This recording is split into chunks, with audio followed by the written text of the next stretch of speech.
Village Cremona regular council meeting to order at 7 p.m. First item is acceptance of the agenda.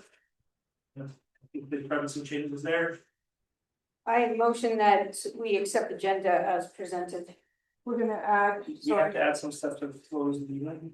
we're gonna have two more legal in the closed. Does that have to be added here? Well, on the agenda, it's just indicating that There's one legal and it should be two. no. Three We're gonna legal. order, yeah. So it's gonna be a total of three. Three legal.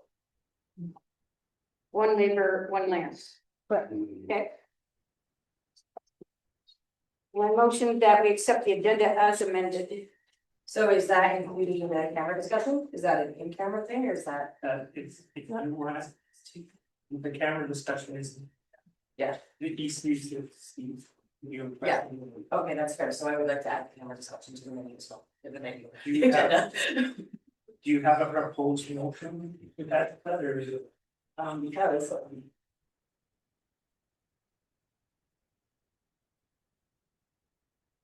I could make one up by the end of it.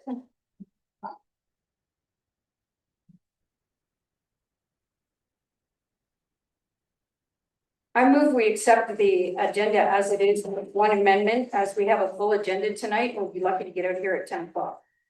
So I would like to move that we accept the agenda as amended with the one in the closed meeting amendment.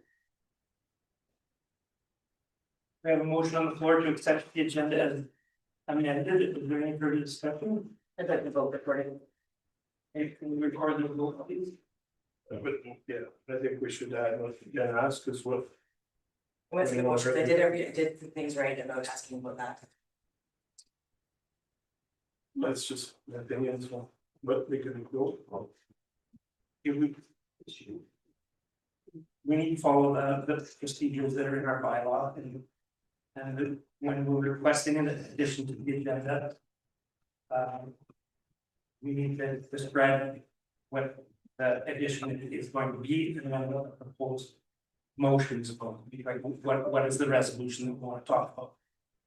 So in the absence of that, is there any further discussion? All right, we'll go one at a time. It's not a show of hands, so. Next. Councillor Abrams, in favor? Yes. As it's you, are you in favor? Yes. I am in favor.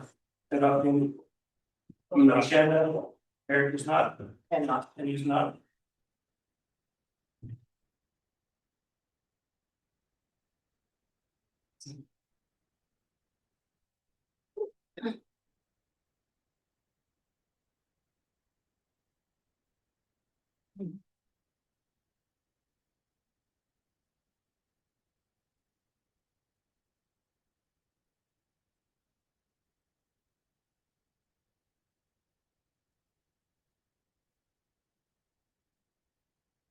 All right, now we've got a couple of delegations. let's do the Oh, the minutes, sorry, yeah, yeah, just- let's jump over that. Oh, yeah. Yeah, that motion was carried, so like.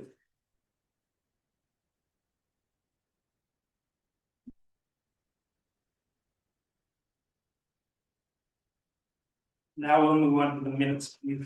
There is an opportunity to look at the minutes from the special meetings.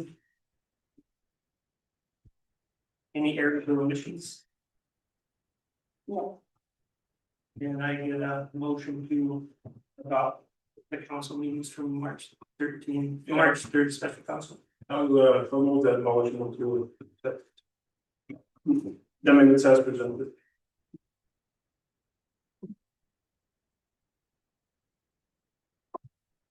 Open on the floor is to accept the minutes from March 3rd. Special meeting, all in favor?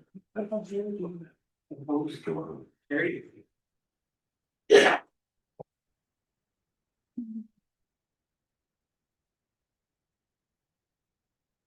Now we have a copy of this. So it is, it's assessment time. I don't think anybody's got their assessments yet, but. This one up this week. they're going out this weekend, and we thought that we would, Karen invited the folks that actually do our assessments from one of those assessment service, just to kind of explain the process. So if you could do introductions, Karen, I think that would be gentlemen. Well, could I, like, I'm not. Sorry, I don't need to get her, I'm just not sure with your other delegation. How long that one might take, like when you were mentioning 10 o'clock. I haven't had one of. Our presentations go shorter than an hour and a half. Oh. Just, like, it just seems to, there's, everybody loves assessment, everybody wants to talk about it. Yeah, but it seems to go, so I was just, if there was another delegation I was here that. Might be served to go maybe for We go sure. library first. Yeah, that's fine, with me. Are you okay with that, Rebecca? Are you okay to do your presentation first? Okay. Okay, then we'll do the Cremona Library Annual Report first, please.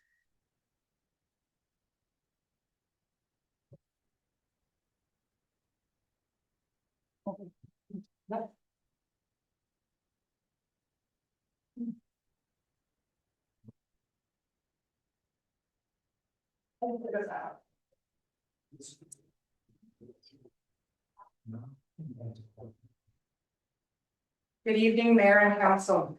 My name is Jennifer Folk, and I am the Chair of the Village of Cremona Library Board. On behalf of the board, thank you for the opportunity to present our 2025 annual report. The board remains committed to providing strong governance and ensuring the library continues to deliver responsive, high-quality service to our communities. Over the past year, we have focused on advancing goals outlined in our plan of service while supporting the library's role as an essential and valued community resource. I will now turn it over to the library manager, Rebecca Smith, to walk through last year's highlight. May I approach? I just have a handout. Sure.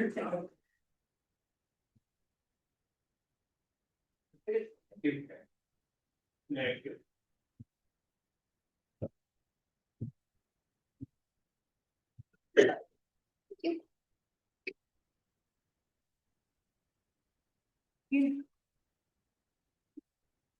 These ones. Hello, good evening, Mayor and Council. Thank you for the opportunity to present the 2025 annual report for the Cremona Municipal Library. This past year has been one of strong community engagement, continued growth in service delivery, and meaningful progress towards the priorities outlined in our 2024 to 2028 plan of service, which focuses on literacy, community connection, and lifelong learning. In 2025, the library continued to serve as an important and well-used community resource. 11,859 items were borrowed across both physical and digital materials, including items received from other libraries. 5,050 items were lent out to other libraries in order to fulfill a request for their patrons. 6,243 in-person visits and over 3,100 website visits. 1,369 participants across 207 programs, which includes in-person, digital literacy, take-home, and outreach programs. We have 221 active cardholders. In addition, library staff provided 364 technology assistance interactions, 520 reference interactions. These numbers reflect a library that is actively used and relied upon, not only for materials, but for access to information, technology, and support. Programming continues to be one of the library's strongest areas of impact. In 2025, we delivered 145 in-person programs, 48 digital literacy programs, outreach programming reaching over 600 participants. These programs directly support early and youth literacy, lifelong learning and digital skills, community connections. A highlight this year was a multi-generational cultural event featuring an Indigenous hoop dancer, bringing residents together in a meaningful and inclusive way. An important part of how we deliver this level of service is through strong partnerships, which allows us to expand what we can offer without increasing costs. We actively collaborate with other libraries in Mountain View County, working together on shared programming, events, and grant opportunities. The FCSS, where we share resources and partner on programs and community initiatives, and a range of local community organizations and groups, helping us extend our reach and better respond to community needs. A great example of this in action is our Blind Date with a Book fundraising initiative, where we partnered with the local credit union to support sales and promotion. This collaboration not only helped raise funds for the library, but also strengthens relationships with local businesses and increased visibility for library programming in the community. These types of partnerships contribute to local economic and community development by supporting local business, encouraging community participation, and strengthening the networks that make small rural communities resilient and vibrant. These partnerships allow the library to deliver more program than we could independently, access external funding through collaborative grants, and ensure services are coordinated, not duplicated, across the community. This approach significantly increases the value returned to the community for every dollar invested in the library. From an operational perspective, the library was open 1,609 hours in 2025. It's supported by 7 staff, 2 part-time positions year-round, which is about equal to 1 1/4 full-time equivalent, the library manager and a program coordinator. And then we had 4 summer students to assist with our summer reading program, and also 36 community volunteers throughout the year, with volunteers contributing 256 hours, and our board members contributed 227 governance hours. We maintain a collection of nearly 6,900 items, along with public technology access, including over 12,000 Wi-Fi sessions in 2025. This reflects a high level of service delivery relative to our size and resources. In 2025, the board continued advancing the goals identified through community input, expanding literacy programming, increasing digital literacy and career supports, strengthening the library's role as a community hub. We also supported the formation of a Friends of the Library Society, which will further enhance community involvement and sustainability. Before closing, I would like to note for the record that the 2026 operating budget approved by council earlier this month reflects a significant reduction in library funding from the village.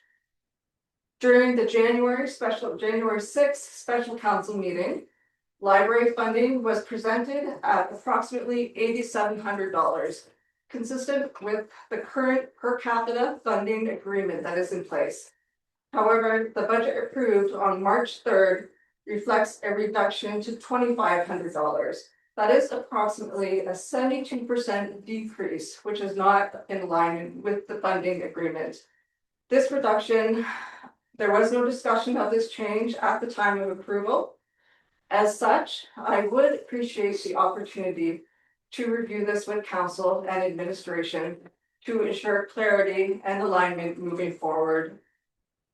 In closing, the Corona Municipal Library continues to be an essential high-impact service supporting literacy, access to information, and community connection for residents of all ages. Through strong partnerships and efficient use of resources, we are able to deliver significant value to the community. We remain committed to working collaboratively with council to ensure continued alignment between community needs, service delivery, and sustainable funding. Thank you, and I'd be happy to answer any questions regarding our 2025 annual report.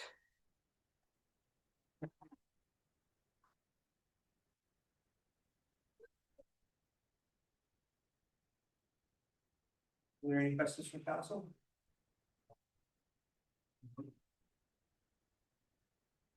Thank you very much, Rebecca. Next up is the gate. We have presentation. There's a resolution to be done for that one first. presentation. Motion. Yeah, we'll just, yeah, if I can get Yeah. a to accept that, We have two of them, but for Rebecca's the is the presentation. one. Yeah, I would accept. Accepts the presentation. Yeah. Yeah, there's a motion on the floor to accept the presentation from Cronin Municipal Library Board Chair and Library Manager. Any further discussion? All in favor? Carried. And then we have a second presentation for the anniversary. Yes. Yeah. Good evening, Mr. Mayor and Council. I am Betty Ann Horvey and I represent Friends of the Library.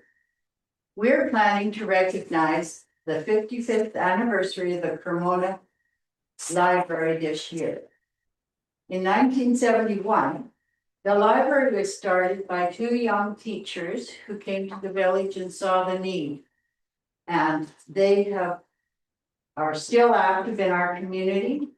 They have married, raised their families, and taught our children over the years.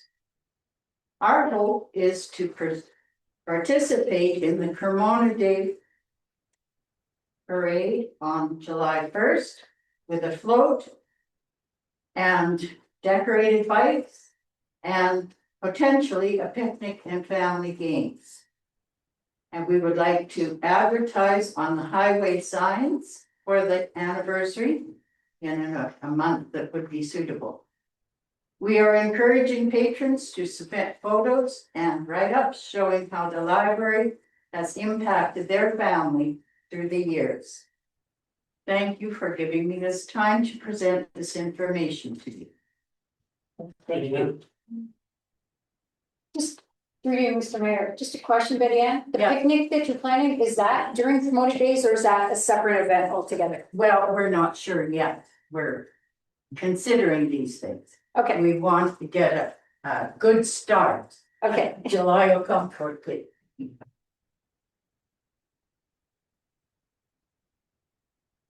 Do we need a motion to accept that? I do have, it's accepting the presentation from the Pomona Municipal Library Board Chair and the Anniversary Committee member as information. Is what I've done now. Yeah, I have that here. You want I said something? that a second motion on. Okay, So I can move that I accept the presentation from the Corona Library Board Chair and Anniversary Committee member as information. you all heard the motion, any further discussion? All in favor? Carried, thank you. All right. We're ready for assessment, guys. How fast can you talk? Well, we just got a couple slides though, and I'm not gonna lie, they don't have you worried. Anyway. I'm Kevin Bolton with Wabos Assessment and Kale Green, this can you both look after Cremona. He had mentioned something about maybe an MLA being here, and then I thought we'd have to turf half our presentation because then we can't blame the provincial government. I was here, it was great to find out he was an MP, and as someone who lives in Clearwater County, he's also my MP, so that the first I've ever got to see him too, so that was great, but so yeah, Karen had invited us to come and just free assessment notices going out. Just to give a little bit of a chat, I guess, and bit of a description on how assessments are prepared. In Alberta, there's a lot of different, I guess, rumors or misunderstandings about how assessments are prepared, and so Karen had mentioned that the notices are gonna come out here later this week, and so when you receive your notice, that value is going to be based on July 1 of 2025. And the sales that go into that valuation date are between July 1 of 2022 and June 30th of 2025. So when you're getting your notice, some of the sales are essentially 4 years. You know, from when we're talking, so we'll, I just wanted to start off with that a little bit before we get in, we do. Explain a little bit into time adjustments and how resales and other sales are used in terms of being able to time adjust older sales so you can use them going forward. So I guess we can get into a little bit, and by the end of this, you're gonna say you took out a little bit. We did take out some. So just wanted to go into what an assessor is and what we do. And basically, we're employed by the municipality, and we prepare assessments in accordance with the MGA provincial regulations. So, for those that were around in 1995, the province went with the new Municipal Government Act, and so what happened before that date, assessment was under an authority, so all assessors worked for the provincial government, and then the province decided to privatize, and then a lot of different companies formed from that. So our company, Wildrose Assessment, was formed in 1995 by four gentlemen that are all now retired from the business, and so they I guess there's a little bit of a difference when you working for working for the province, and then all of a sudden you're like, okay, well, now it's time to go find municipalities and everything. So a little bit about that. The designated assessor is an appointed position which must be appointed by bylaw by council, and so the appointed assessor is myself. And we have to have the qualifications to do that, which is you have to have an AMAA, an Alberta Municipal Assessor of Alberta, or you need an AACI, an appraiser. For instance, with the Appraisal Institute of Canada. So just a few of the things. So I'm just I'm balancing on my mid with my glasses here between am I gonna need them or not here? So might go off that, but. So property assessments are the basis to distribute municipalities' tax budget in a fair and equitable manner. Now, this is, and while we do this in a portion, when you get your assessment notice and you get your values, that's what we do. When the taxation comes out, that is a portion of that, and then your decisions from budget have to do with your portion of the mill rate that goes and is combined with our assessment. And then a large portion as well is the province's education tax, which we as a municipality are requisitioned, basically sent a bill from the province for how much to collect for education tax. And then that's all sent up to the province. So assessment basically is a process of assigning a dollar value to each property for the purposes of taxation. And based on the legislation, that's either market value or regulated value. Now, we took out a lot of the regulated values because that's more farmland, non-residential, like machinery and equipment, dehydrators, compressor facilities, some of that stuff can fall under regulated. So we'll try to avoid some of that today because that's can get a little bit long. So market values basically defined as what a willing buyer is expected to realize, or a sale between a willing buyer and a willing seller.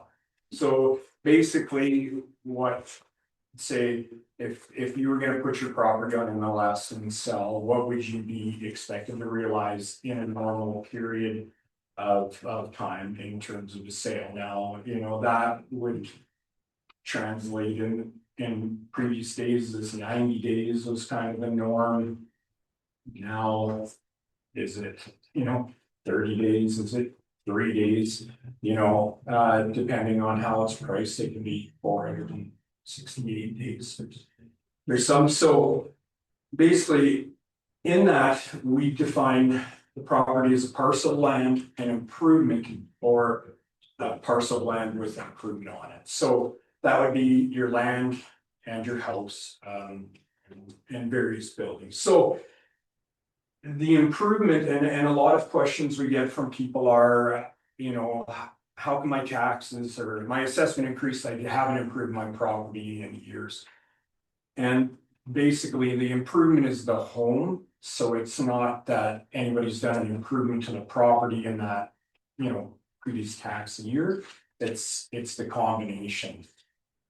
So basically, what is assessed, and we'll get into that, is.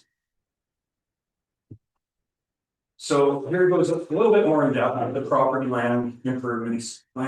So the definition then of improvements gets into structures, anything attached to a structure, designated manufactured homes, and we'll talk a little bit of M&Es more regulated than not, but it can be, you can see it in a commercial property that has, if it's changing a process, changing a use, so if you had a metal fabrication shop and had, some plasma cutters and different things like that for sales, some of that can fall into machinery. The definition of structure, so, and I'm sure a lot have heard, before, and I've heard it for many years, when we say how many years have we been doing this? But they, I've heard structure, it's built on skids. So it's not assessment.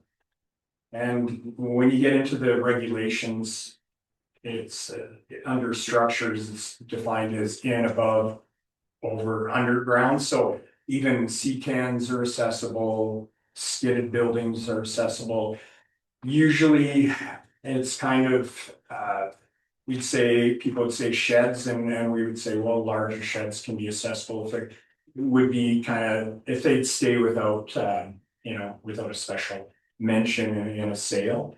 So usually if something's under, say, what you would have in your bylaw, if say you're required to get a permit if say the building's over 102 square feet, well, then I would say, okay, a 10 by 10 is under that, so we wouldn't worry about a 10 by 10 shed. So basically in residential, which is the majority of what we'll talk about, detached single family dwellings, semi-detached dwellings, condominium units, apartments, and lots suitable for single family dwellings. So that's what falls under residential assessment. Now, non-residential assessment would be our commercial, industrial, multifamily falls under that, land not suitable for non-residential buildings and purpose-built church, schools, and gardens. Now, some of those church and schools are all exempt from taxation, but still require a value to be placed on them, so. Now we'll get into a bit of how assessments are prepared. So we use, I mentioned MGA and MRAT, which matters relating to assessment taxation and defining our standards. So the property has to be based using mass appraisal, be an estimated value of the property in fee simple state, and reflect typical market conditions or similar properties, whether they're sold or not. So mass appraisal then is process for preparing assessments for a group of properties using standard methods and common data for statistical testing. And we'll show you kind of how we go through that here in a little bit. It allows us to value a large number of properties without, you know, obviously not being able to get to every property every year, not every parcel sells every year. And mass appraisal is used to try to achieve equity in assessments. And it, as I said, you know, the properties that haven't sold in many years, and there'll be lots, you know, that have been held by people for many years, but you know, it's the newer sales that fall within those prior 3 years that are involved in the valuation process. So when you say mass assessments, would you break Pomona up into certain sections and there'd be like a grouping of homes that would fall into a certain mass? Yeah, in between different model quality structure types. It's not really large enough to get too much into locational adjustments. So say if you took Sylvan Lake and you have Hewlett and Lakeside, I'm not sure how fit. Maybe if we go Crossfield and we talk about, Avery and Ninth Avenue, and then some of the older Athabascas and Saskatchewan streets and stuff, like you can start to break out some areas that are commonly a higher volume of properties that were built at a similar time, similar construction, similar ages, and then the newer construction too. So no doubt about it, small municipalities it's tough because you've got a large group, not a large group, but a large variation of properties that sell. So it is definitely a difficult animal. So the different approaches that are used, a cost market modified method, income, which we would typically see in Corona here, and sales comparison. And that's using properties based on a per unit basis. So you'd see that more appraisal. Our cost modified method, so we would take cost of land, the cost of building, to build your building new and depreciate that by age.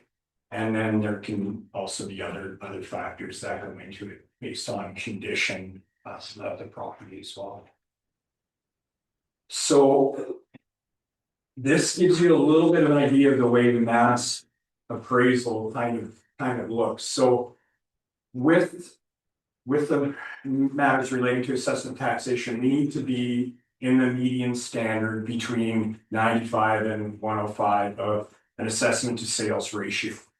So that's dividing the sale price by the assessment to make sure that they're close enough to meet these standards. And that's ultimately, if we do not fall within these medians,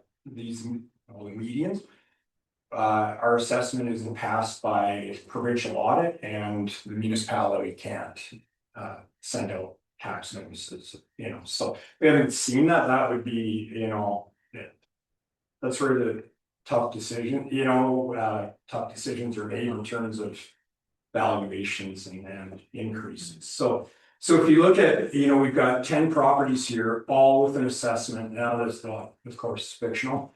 460,000, and you've got 10 different sale prices, and they're all assessed the same.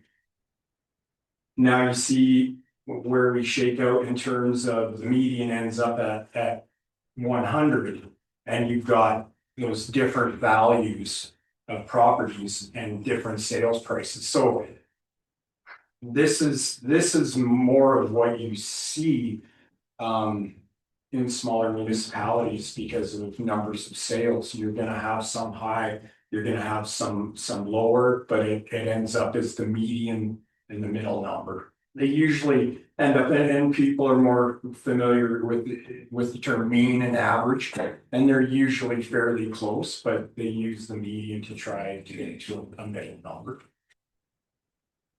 So in Cremona, so here's your breakdown between residential and non-residential. So obviously that's, quite substantial.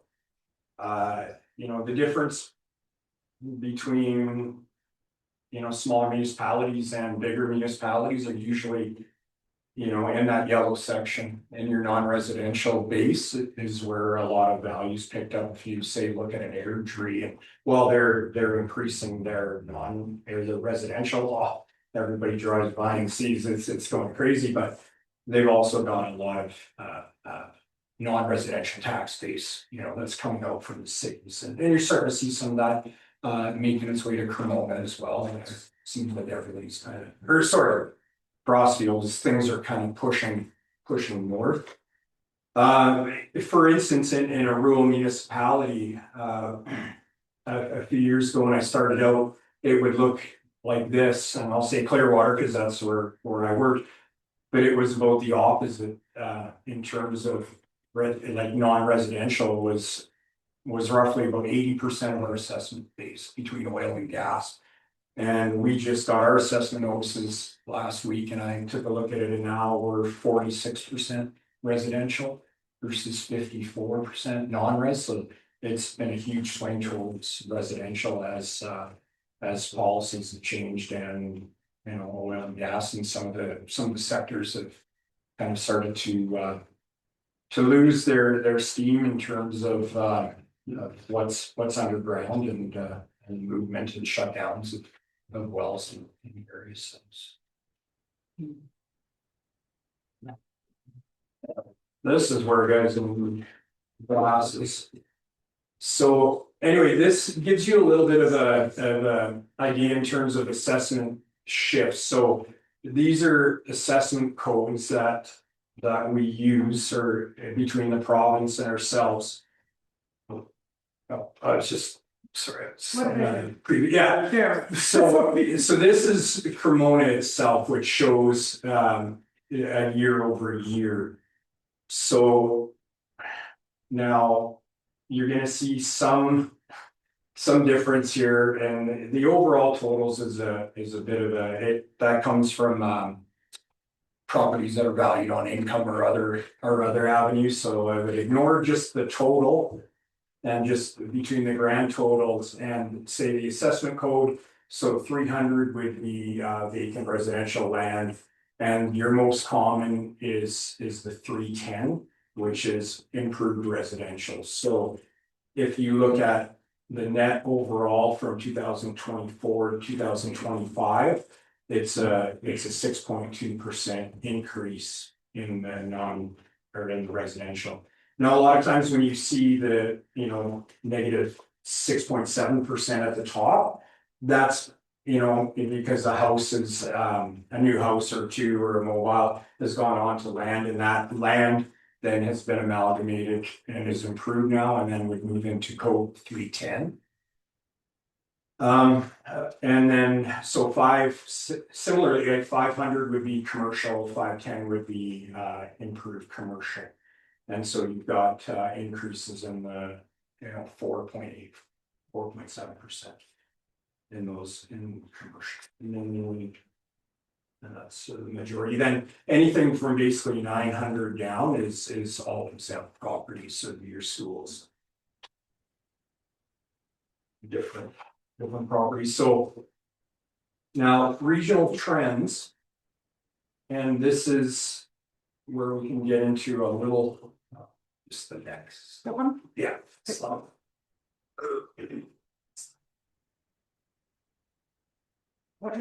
Yes, so we're fortunate enough, we do a lot of the municipalities in central Alberta, and so what we've seen and when you hear about markets and the shifts and people go, how can it change so much in 1 year? And some of it has to do with sales, and we're using 3 years of sales, so you maybe don't have enough 3 years ago. And maybe last year there was finally enough sales to indicate that something would change. And so that change would be a little bit higher than the norm. But so I think it would have been about 4 years ago. With Crossfield started to increase quite substantially, kind of in the 2001 to 2002. It wasn't huge, but then the next year it was Carstairs, and Carstairs went up enormously, and Crossfield in the next year went up a bit more, and it was maybe a little bit higher than Carstairs. But Carstairs got it all in 1 year just because of the way things added up. And I'm going to say it's not particularly great when somebody goes to click on your website and you're at a point where you have the assessor's name and phone number is your pop-up for your municipality. This says Wild Rose, call Kevin Volken. You know, things have changed. It wasn't great. There was a lot of phone calls. You know, so we went from Carstairs and then Crossfield started to get more. But Carstairs that first year was kind of buffered, or sorry, Crossfield. So it kind of eased that a little bit in. And then as we've gone over time, Didsbury's been increasing, and Olds was always kind of a little bit of an animal to itself, and that market out of Calgary that had always affected your Cochrane's, Airdrie's, Okotoks, which I would say are Calgary bedroom communities. As those values in Calgary started to increase so much, people were starting to go up, okay, well, let's go to Crossfield, let's go to Carstairs. Okay, now prices are starting to get high there. I can go 10 minutes further, I'll go to Didsbury. But what we also saw was last year, huge increases in Drumheller and Irricana. People were driving even out that much further than to try to get lower value properties. And it's lower value in comparison to what's in Calgary, but it's increasing the values in those places as well as people start to pay more. So the Calgary influence has been coming out for probably about 4 years and just moving its way out. And you can kind of see here, Sunday's a little further away. So when you're talking about 21%, Didsbury 31, Crossfield, 40, 41.3. And then a bunch of the smaller villages, now they're on the east side of Highway 2. But around that 30%. So, they really have been increasing too, and it seems to be what people are willing to drive. And Cremona is a very nice community, the mountain views and I know people have been moving here and Sundry's always, kind of like Wolds Bit, it's kind of a bit of a different animal itself. It seems to always be fairly strong. So when you see, 21%, it just kind of would always increase a bit as people were moving into Sundry and whether it's retirement and wanting to be closer to the west. What I see that's impacting those numbers into those towns like that is this is post-COVID, and what's happened is a lot of people were working from home during COVID, and a lot of those companies have not forced people back to work. So Yeah. people can still stay at their same jobs, but not have to pay the living costs of living in Calgary. So it's more attractive for them to move to communities outside Calgary and still be able to work remotely. Yeah, and if you have to go in one day a week, it's not that hard to drive in for, an hour or something. So ultimately, those trends are what's moved out and what's affected everybody. And I'm sure people remember the 07, 08 kind of real estate dives and then increases coming back from that. And the province at one time had a bit of a seniors benefit, and more what it was in Calgary was seeing huge increases in inner city, your Kensingtons and stuff. What it was doing was creating such huge tax shifts in the market value of the lands that and a lot of seniors lived in those homes. So what would happen is they created based on the increase of your assessment, you're able to get a rebate and things like they had some programs over a while, and then they just kind of fell away and so we feel for people, and one of the biggest comments that we hear, and because it's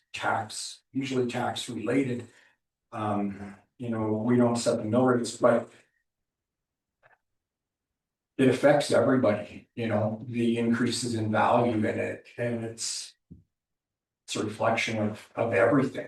2 bags of groceries is now $200, and it affects everybody, and so it's rambling, but the most common thing I hear is from seniors, and that we're on fixed income and these increases are hurting. And 100% they are, and not just seniors, but there's a lot of working folks too that are maybe getting a 2% raise. Well, that disappears pretty quickly, $1.56 gas or, you know, a lot of people are hurting right now, so it's tough to see, but it's, you know, if whether you look at inflation and costs of everything have gone up, and that is downloaded to everybody through to the municipalities. If you've got to fix a road, that's costing more. Everything's costing more, and taxes are, you know, unfortunately typically going up, and as you know, assessments go up, and hopefully they can offset themselves somewhat. You know, that when you have increases of, you know, 20% and, you know, 40% and stuff. It's not typically what people see as an increase in taxes. So when I was talking a little bit about the 3 years, and so you get into time adjustments, and as I mentioned, we're getting back into 2022. And so in the, you know, in this bar graph here, but basically, and then you've got your lines, you can kind of see a bit of a trend, but without, when we can click on those numbers, you can see on, so each line, a vertical kind of orangey line, you know, they could be 3 sales, 2 sales, 1 sale. So the brown line that you'll see running at a straight angle is a line. It's basically a regression best fit line that the data is saying kind of here's your points, and the assessment kind of falls in here. Whereas we'll look at numbers of sales, and now these are reviewed by our provincial auditors as a second set of eyes to make sure, because they want to make sure that you're not keeping your time adjustments too low, as that would lower all of the assessments and then affect everything else, you know, down the road. So as you'll see a little bit, that summer when usually everybody's buying of 24 there, it was pretty quiet summer. So everybody was out enjoying and not selling anything.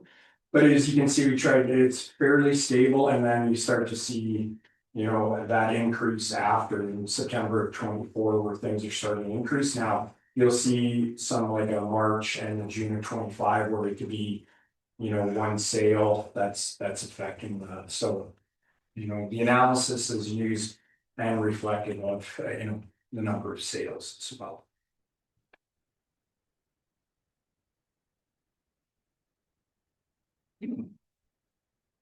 And so now we start to get into a little bit of analysis that we do kind of behind the scenes, which is getting into your mass appraisal. So now this is sorted by a sale count. So as you can tell, this is the 3 years of sales that went into the assessments for this year.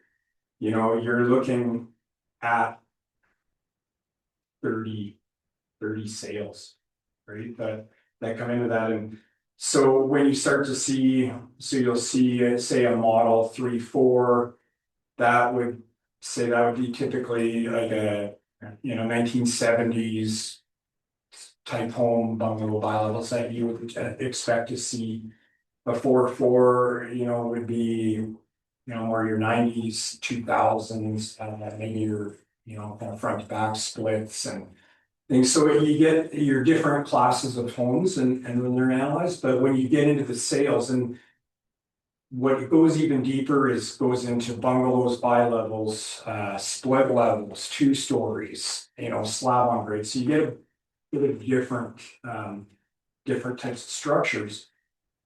But you have to be very cognizant of the fact that in these, if you don't have enough data for the assessment, like in terms of an area, if you're increasing and that property is appealed, you need to have data to back them up, or else you're going to go to a hearing in a, you know, he's going to win this battle. You know, it's you know, it's tough because you need to be able to show why these assessments are the way they are, and part of this is in these ratio studies and. And so you'll start to get into some of these that are 89, 91s, you know, those are indicating low. Assessment to sales ratio still, but there's not enough data to be able to. Really do too much about that. It will still, and as you saw the overall residential average increase, they still will have gone up some. But there's not enough supportable data to be increasing them.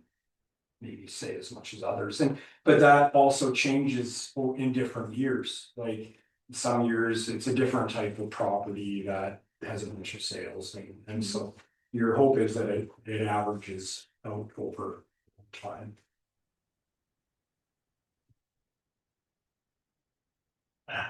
So now this is, and we get into these median percentages. So this is actually just 1 year, and so 1 year of sales and of usable sales, like we don't include foreclosures, we don't include duress sales or family transactions. But these, you know, there was only 10, but what you can see is that median percentage is 98.3, which is on, you know, the favorable side, I guess, of the 95 to 105. You get into a bunch of different statistical, you know, analysis and things, coefficient of dispersion. You know, price related differentials are basically, if you're at like 100, says that your higher value properties and your lower value properties are being assessed similarly. That one isn't being identified or being assessed higher than another, otherwise it could be regressive or progressive if a higher value properties were assessed higher than lower. You'd see a price related differential, you know, 97 or lower would indicate that. So the province looks at a lot of different measures, and we have to look at a lot of different measures to ensure that fairness is you know, is coming through in the assessment from those sales. So then this is, again, the 3 years. We showed it a little bit in the sales count, but so we got 33 sales and our median percentage was 98.1%. So this is essentially what was sent to the province this year. It was a median percentage of 98.1. And you'll see those overall numbers are very similar to basically what we're seeing in the 1 year of analysis of just in 24 to 25.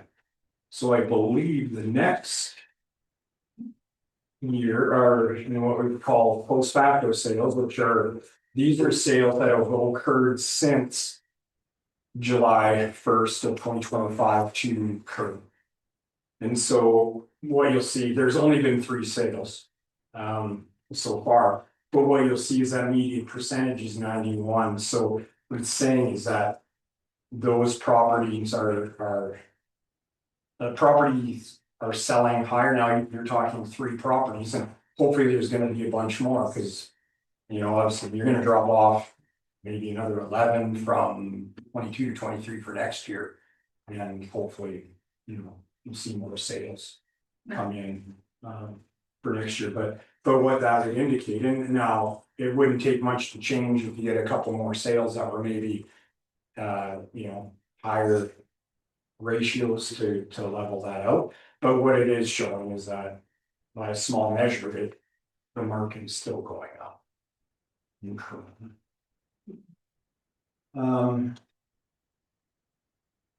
So I can maybe get Kale's been looking a little bit on this, more the transactions. These are some of the highlighted transactions for this past year. And we can go into different ratios, and if Kale can speak to that, and just step out of it. Thank you. So what this is intended to do is just give you a highlighted list of the sales that have occurred within the last year or so. I'll draw your attention, we'll work our way down. The first two are just active listings that are in the market right now. We don't use those in our analysis, but it does show the trend as to what the market is asking for properties that are available. Specifically, what it is showing is that the current ratios were low one. So our assessments are falling below the current asking price of those two properties. Now, people sometimes don't get what they're asking for, sometimes they get a little bit more, so we always wait until we see those sales actually come through. But what it is showing, and I believe that the previous slide had referenced 3 sales, there is another sale that's currently pending registration and it's been included on there, so you're gonna see 4 post facto sales there on the list. What it is showing there is that all of the sales that have occurred after July 1st of 2025 are showing low assessment to sale ratios, meaning our assessment is lagging behind the sale price, suggesting that in the next year of sales that we're going to add for the next assessment that comes through, we're going to have to be, like Kevin said, hopefully there'll be more transactions that come in, but it's still suggesting that the market is going up. When we look at the sales that have fallen below that, but are within the past year, all except the one that's highlighted as removed, average out to a ratio of 100%. And it kind of goes back to that previous slide we had looked at where there's different sales coming through or at slightly different ratios. But the overall goal is that we're targeting 100% assessment to sale ratio. The specific sale there that has occurred, that's 113. We can get to that on another slide. But here's going to be an example of a resale within the market that we removed. And we'll address that.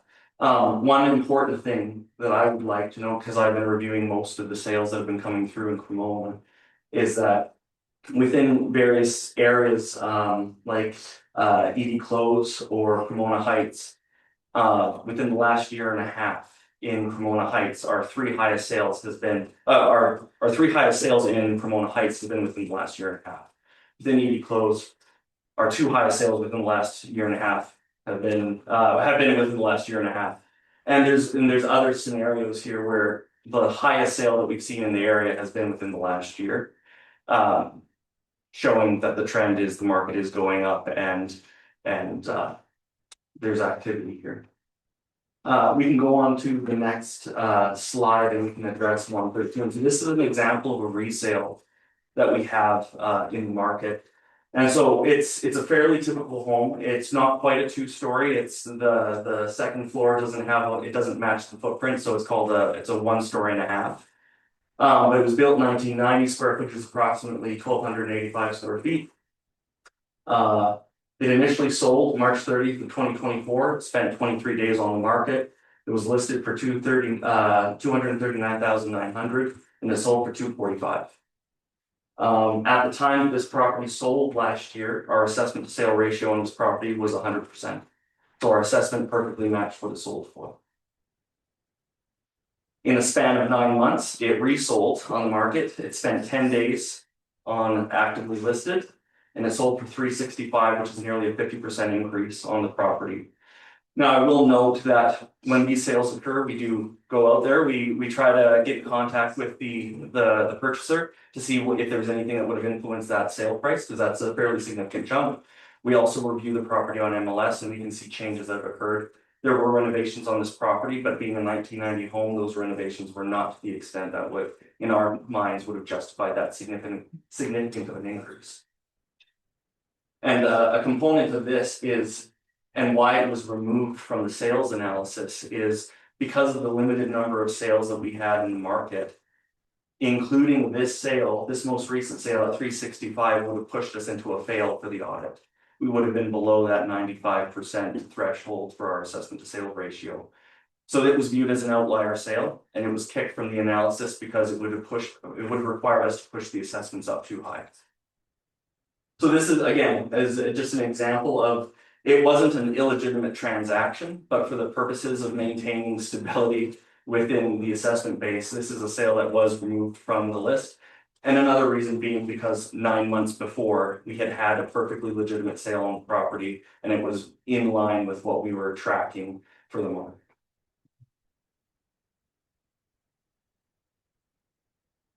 And then this just kind of goes back to the previous slide that I touched on. This just shows approximately 14 years of market transactions within a selected neighborhood within Cremona Heights. So obviously, there's gonna be houses that were a little bit older than 2003, they're gonna be a little bit newer than 2003, but the median age for houses built in Cremona Heights is 2003. The median square footage for the houses in Cremona Heights is 1,245 square feet.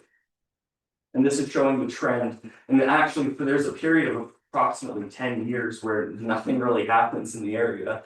And sales are relatively stable at around 315. And within the last about year and a half, we've seen our 3 highest sales. With the highest sale not falling within this assessment cycle, but it's coming in the next assessment cycle, it will be added onto the list as part of the analysis that we have to balance as we're looking at it. And so this just shows the trend in one selected neighborhood of Cremona and the rising sale prices that we're seeing in the area.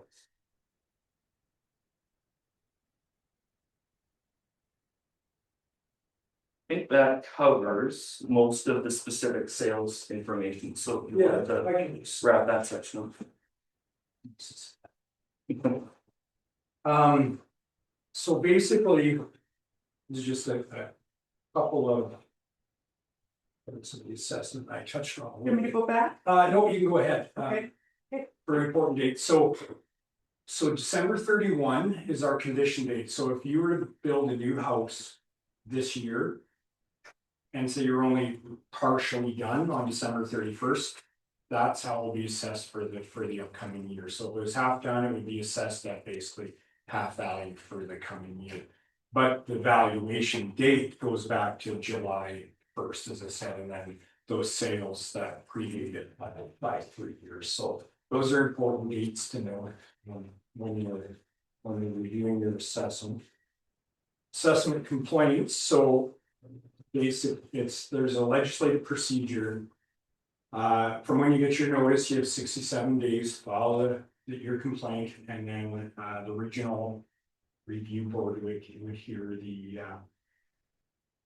the case, and then if there's any decisions, this gets a little past residential where you have 60 days to file for judicial review, and that has to be on a point of law. It's not just, I didn't like that decision and I'm gonna appeal it after the meeting, that the board erred in some manner of law to be able to keep that. And the cost for that for the residential would be, astronomical, really. But when we get to this, and what I should mention is the first avenue that we've always worked at is that people call us. So whether they call Karen or Sandy at the town and they get in touch with us, or they give our card and they call us, usually it's our first avenue is to talk to us, because if we haven't been in the place, if there's issues, if we're not, if the basement flooded 2 years ago, you didn't renovate or you didn't fix it and you're not going to fix it, and things like that, right? There's always, I should say always, but when you come and somebody has a reason that they feel that their property is being overassessed, and that could very well be condition, you rented it out, it's in bad shape, it's there's a number of things, so then those things can be dealt with through changes in the assessment, and we would never want anybody to have to put themselves through a complaint process, because it's not great, it's not it's not easy for something that can be dealt with. And we really try to work with people and at least to have them understand our condition. If we can't, if there's nothing we can do to make an adjustment. And usually it comes out to a mutual agreement, and hopefully we'll leave this better friends. But anyway, so anyway, that would be the first thing I would say to anybody is to call the office or call ourselves and talk about your assessment. Go through lots of different. So assessment, audit, and compliance, and this is where the province comes in. And whether they're, you know, the review we get them to do with time adjustments is more just. So that they're seeing it when we're working on it, not. You know, once we declared our assessments and then they're looking at it and then they start running, cause. You think these systems would all work the same, but they'll see something different in their system and then they'll be like, well, we wanna. And declare we think you're too low and we would like you to. You know. Submit with higher time adjustments, which essentially means higher assessments, so. We like to work with them when we're starting out our analysis process of our sales. Before we go too far, so then we can kind of come to an agreement that they're seeing what we're seeing. And we don't have to go through any issues in the spring with trying to claw back an assessment or send out a new one after maybe wanting to get sent it. We have had to do that, thank God, so. So anyway, by February 28th, so a few weeks, so we have to make sure everything's loaded in the provincial database. When it goes through and when we were talking about the different ratios, the 95 to 105, and there's others, CODs, other factors that have to pass provincial audit standard level 1 before we can declare the audit. So it goes through their system and it's analyzed through the computers. So then it meets everything. It'll pass the first stage and then we can declare it and then we can send it to the municipality and start that process. Then from there, the provincial auditors then start digging into step 2, which is they'll analyze sales and get into more data and try to make sure that the assessments are correct, you know, and we're doing our job properly.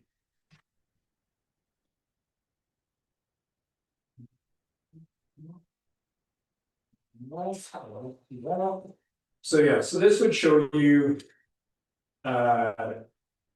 what we get with stage 1. So when it comes, let's say, so your residential assessment level is 0.979. And your overall non-residential level is 1.006, which is based on, I think, one transaction, and it's, you know, it's 1/100 or 6/100th of a percentage rate, so it's essentially. But this is what we get from them, then it says you can declare your assessment, so. We try and. We usually try for 98, 99% in the range, because to me, if you're at 1. Half is higher, half's lower, but it's mass appraisal, so. It falls within those standards, but. I feel like I should go to that delivery payers. And. Yeah, so this gets more into the residential, so it shows you a little bit more. Of what they do now. These value quartile strata are.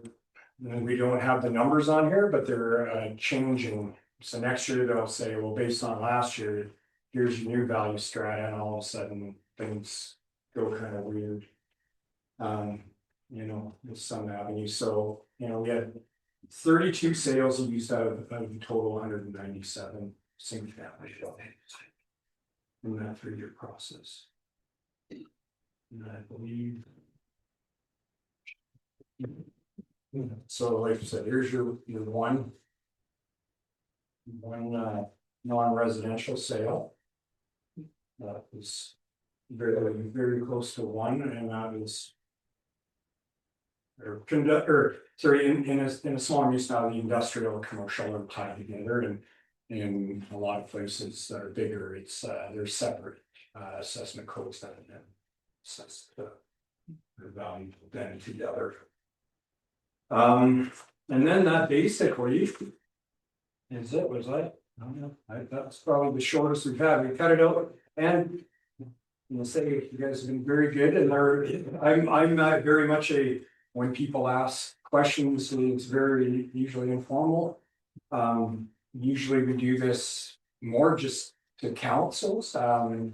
We add a little bit more. We do assessment 101s for councils during orientations or or if something's changing, you know. So that's the vast majority of what in here, so we took out some of the stuff, so. This is probably the first time we've done it with as many people are here, except for the unfortunate time when the people from the Pickleball Association in Sundry had to go after us and they wouldn't move me ahead, like the library. And there was some groaning and I guess rightfully so. They're pretty different. Anyway, so basically, I guess if anybody has any questions, and I would say like in terms of general, like obviously we don't have the role with us and we can't do our comparable analysis and stuff here, so it's hard to get into exact specific questions, but I'm more than happy to answer questions from anybody, and I do thank all the people that do just leave. That are here for the board and the library. You know, it's you know what, it's a big deal to myself, and little Kevin would have dreaded being in front of this many people having to talk, but you know what, what I found in doing this is that the best way is to work with people and to show people how we do things and to be transparent, and the more people that know, the more people that we talk to, the less problems we have in the future, because, you know, people talk. And, you know, it's no coincidence, Monday is usually busier on the phones, you know, after people talk on the weekend.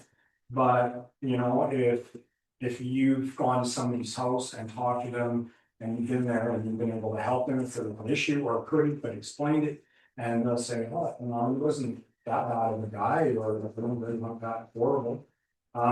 You know what, it does go a long way, so I appreciate being asked to come and to address you. Should we open up? Does anybody have any questions for Kevin? I do. So, I'm curious, like, is the value of the house, the assessment value of the house, does that reflect how much that people actually pay for policing and education? Like, is the value of your house a percentage of the other? Not, well. I guess it sort of would be, but in terms of a bigger scale, like, because you're paying that price to live in Cremona. You know, I haven't seen, because a lot of smaller places maybe say pay a little bit higher tax than bigger places, or they have more assessment base, it's just a fact of life. But they have, totally losing my train of thought here, but it is on a larger sense, like if your say budget was that your assessed or your taxes, or like if somebody looked at it and said 200,000 and our tax bill is $7,500, probably people are gonna go elsewhere, right? Because, you know, that is too much, you know, it wouldn't be similar to what you would find in simple municipalities, so it could affect you in that avenue. More so it's the value, and then all of that is and I can't call the policing requisition, because it's apparently we've been told we can't. But it's you know, the education, policing, any senior foundations, that all goes to the mill rate too, and then joins with what you guys and budget for capital expenditures for everything. So I would say in a macro, you know, what we see sometimes, and it happens here and in other municipalities where you have people that have acreages that are just on the edge of town that have self-service properties, so they're not on town water, they're not on town sewer, but they're still assessed. But as those properties are selling, they're showing what their market value is, right? So that having a well and a septic, and people are concerned about that, but maybe not so much, because we just expect that we're gonna have water, power, and septic. So those differences aren't that much. So I hope that kind of answered your question. Directly, indirectly. And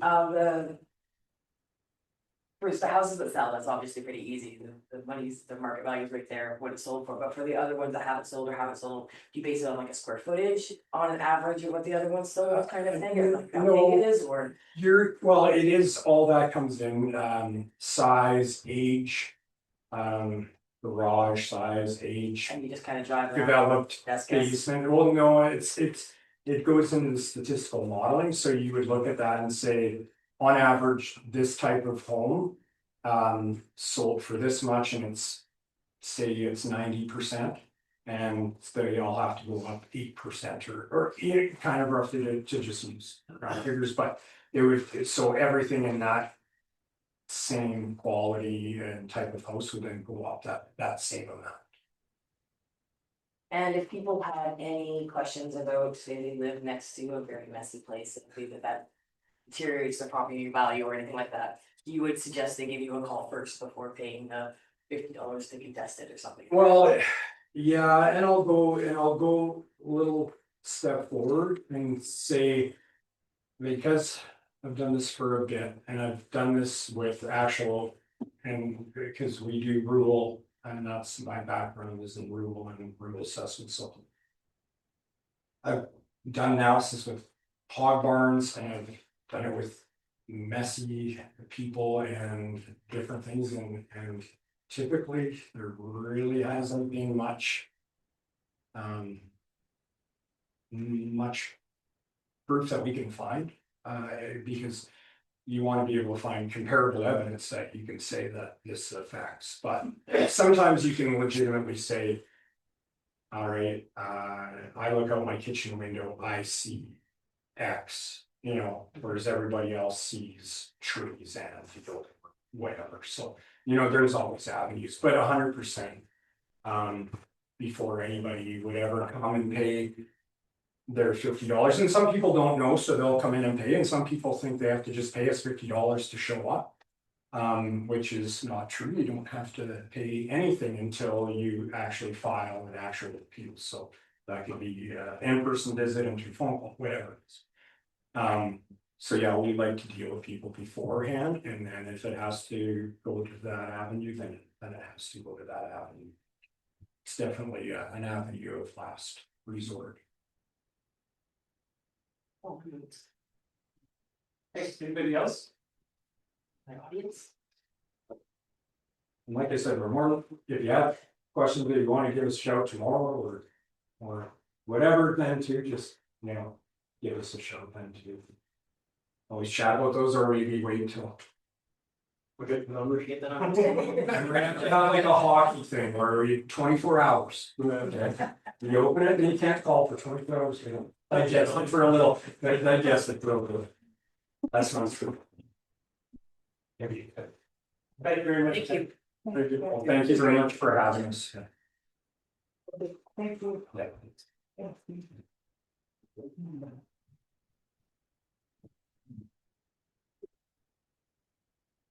You move to accept application from Wild Rose Assessment. I'll move. Who was that, sorry? Yeah. Move on the floor is to accept the presentation of Wild Rose Acceptance Services regarding the 2026 property assessments. Needs a discussion. All in favor? Carried. I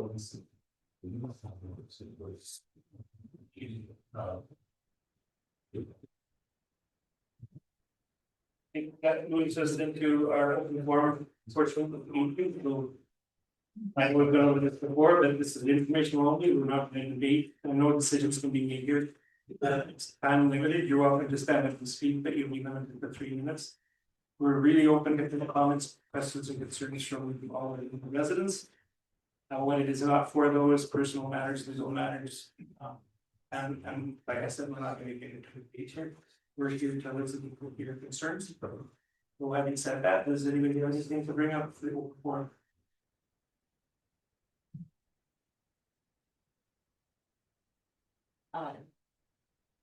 Yes. Thank you. Yep. I'm Rebecca Smith, I am not the county resident, however, I do work in Corona, obviously. Hello. I would just like to raise a question regarding the use of video surveillance in municipal spaces. And a room section that where council meetings is held, and it's also a space where community programs are also held, including children's and seniors programs. It's come to my attention that there is active surveillance. It's also other community members as well in these spaces, and there is no visible signage. Under Alberta's Protection of Privacy Act, video surveillance, just video alone, is considered a collection of personal information. And public bodies are required to provide notice of that collection, including the purpose, under what authority that collection is required, and a contact for any questions. If someone had questions about their personal information being collected.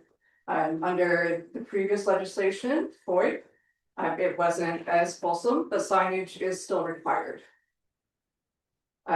This is particularly important when you do have what's considered under COPA, sensitive audiences, children, elderly, vulnerable populations. The expectations for privacy are more cumbersome. I'm hoping that council or administration can clarify whether a formal video surveillance policy is in place, whether a privacy assessment has been completed, which is required anytime something is relocated, which has been done here, and how the municipality is ensuring compliance with notice requirements under the Act. That is all I have. Can you just repeat, you actually got 3 questions there, I want to make sure I got something. Whether a formal video surveillance policy is in place. Whether a privacy impact assessment or a PIA has been completed when the camera was relocated recently. And how the municipality is ensuring compliance with notice requirements under the Act, specifically Alberta's Protection of Privacy Act, which came into force June of 2025. Organizations have until June of 2026 to be in compliance. However, you still are required under the previous legislation for compliance. So to your first question, to my knowledge, there is no formal policy. So the cameras were installed roughly 3 years ago by majority council. To my knowledge, there was no privacy impact assessment done when we moved the camera, but we only moved it about 6 feet. As far as being compliant, when the cameras were installed, signs were purchased and they were installed because I can remember seeing when you walk in the building, they're over time, they've been taken away. I don't know who did that or under what authority. But we have made sure that there is signs when we come in the front door now, notifying that this is under 24-hour video monitoring. The reason we're monitoring is not for surveillance, the reason we're monitoring is to protect this asset. I personally don't think that council chambers are a great place to have family and children's programs, but I think we'd all like to work together with the administration because there is a large space on the other side of this building downstairs. We could renovate it fresh and for all of the programs where those activities could occur without being monitored by anyone. So really what we're trying to do is monitor because we have had instances of unauthorized entry into this building. We have had instances of people tampering with these cameras, and obviously the signage got removed sometime over the past 3 years. So those are the things that we're concerned about, but we're also concerned about providing a safe place for seniors and vulnerable people and children to have those activities and the village, at least from my perspective, we support that 100%. I don't think there's anybody in council that wouldn't. But having said that, we do have to protect our property because there have been instances this month is an instance of somebody accessing this building and tapping on the cameras open. I know that you wanted to bring that up in this meeting, so we're not gonna get to it today. At some future meeting, I agree that we do need to have a formal policy. We need to identify who's has access to the footage. We need to talk about who's, how long we're gonna keep that footage. Because if there's no evidentiary value, then we should probably be deleting it at some prescribed time. So those are all things that we to work together that council at the time did not consider when they installed cameras. But I think that this council is concerned about that, wants to move forward in an appropriate manner, and I hope that answers your questions, Rebecca. If I may, I have another question, what is, so is it just pointed at the entrance, or is the view, No, the intent was to point at it's, people entering the building. it's just the people entering. Like this route, This correct? area. So it does not capture the entire. The entire space, it's just the, It's not just the entrances, it's a little bit of the area that you're standing in right now. so if I may, from, I guess, the perspective of the library, so we do have programming in this space. We have a movie licensing, public viewing license that's tied to showing movies in this location. In the past, we had always, upon the instruction of the SCSS coordinator, unplugged the camera when we had our programs. Of course, I mean, that adds another layer if I were to have my program coordinator climb up a ladder to unplug the program, but there's also.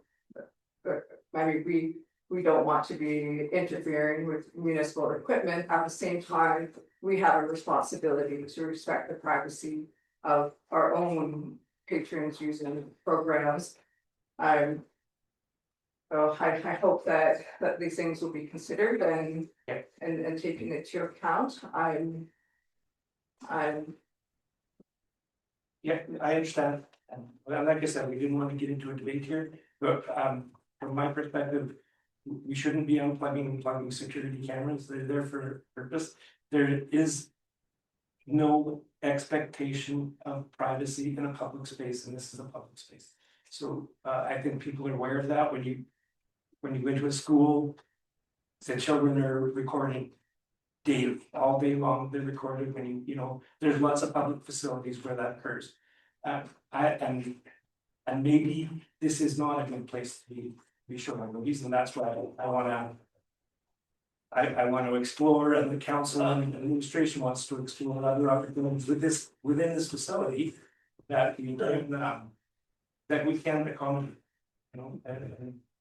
and we have a little bit of refresh downstairs, and some new flooring and go to paint, and I think we're looking into grant money for that stuff, and I think we can accommodate those activities in an appropriate place, away from security monitoring. Little ones. Thank you very much for that. Great, thank you. Anyone else? I have a question. So I heard that look there, sorry. That you said that. Is the council You name? introduce yourself. I'm Christina. Christina Benuska, I live in Prescott, back alley. I heard that you said that. This is council chambers and that it's kind of awkward having public functions in council chambers and that it is a public space. I was just wondering, because it is private property, right? It's public property, We don't own it. We don't, when it comes down to black and white. We're not getting into that tonight. No, we're going off facts. Facts, right? I'm not trying to, it's not a debate, it's not up for debate because it's a fact. We don't own it. There's no At negotiation. this time, the land is not in the village today. Yes, so therefore, it's not, we're using the property, but it's not a public space. And like, also, how did we ask permission from the owners to be able to do that? We're not going down this road, Christina, I appreciate your comments, but we're treating this building as a public. But we need to be honest, You're treating this building as if it's council chambers. And then. as if it is, but it's not, and it is it's not. a public We're not space. gonna, I'm not No, gonna. I asked I'm why, not gonna debate. when you're council, you have to act open, it's in the thing, open and honestly and transparency. Open and honest. Well, transparency, we don't own it. Fair enough, it is not in our. So I just ask that when we move forward and we speak about things, that we be open, honest and transparent, we don't own the property. Thank you for your time. Okay. Well, that's all I have to say.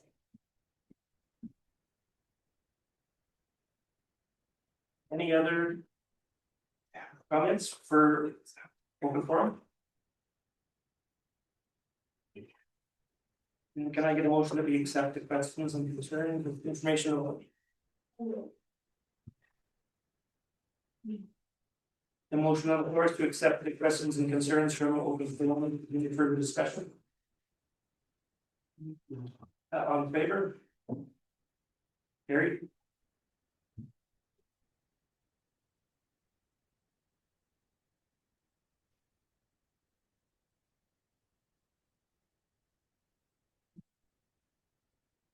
The next item of business is actually our capital budget. But that's gonna be, I put on there that we'll do it at the end, so we're just. gonna move that towards the end of the meeting. And we're gonna go to number 7, bylaws and policies.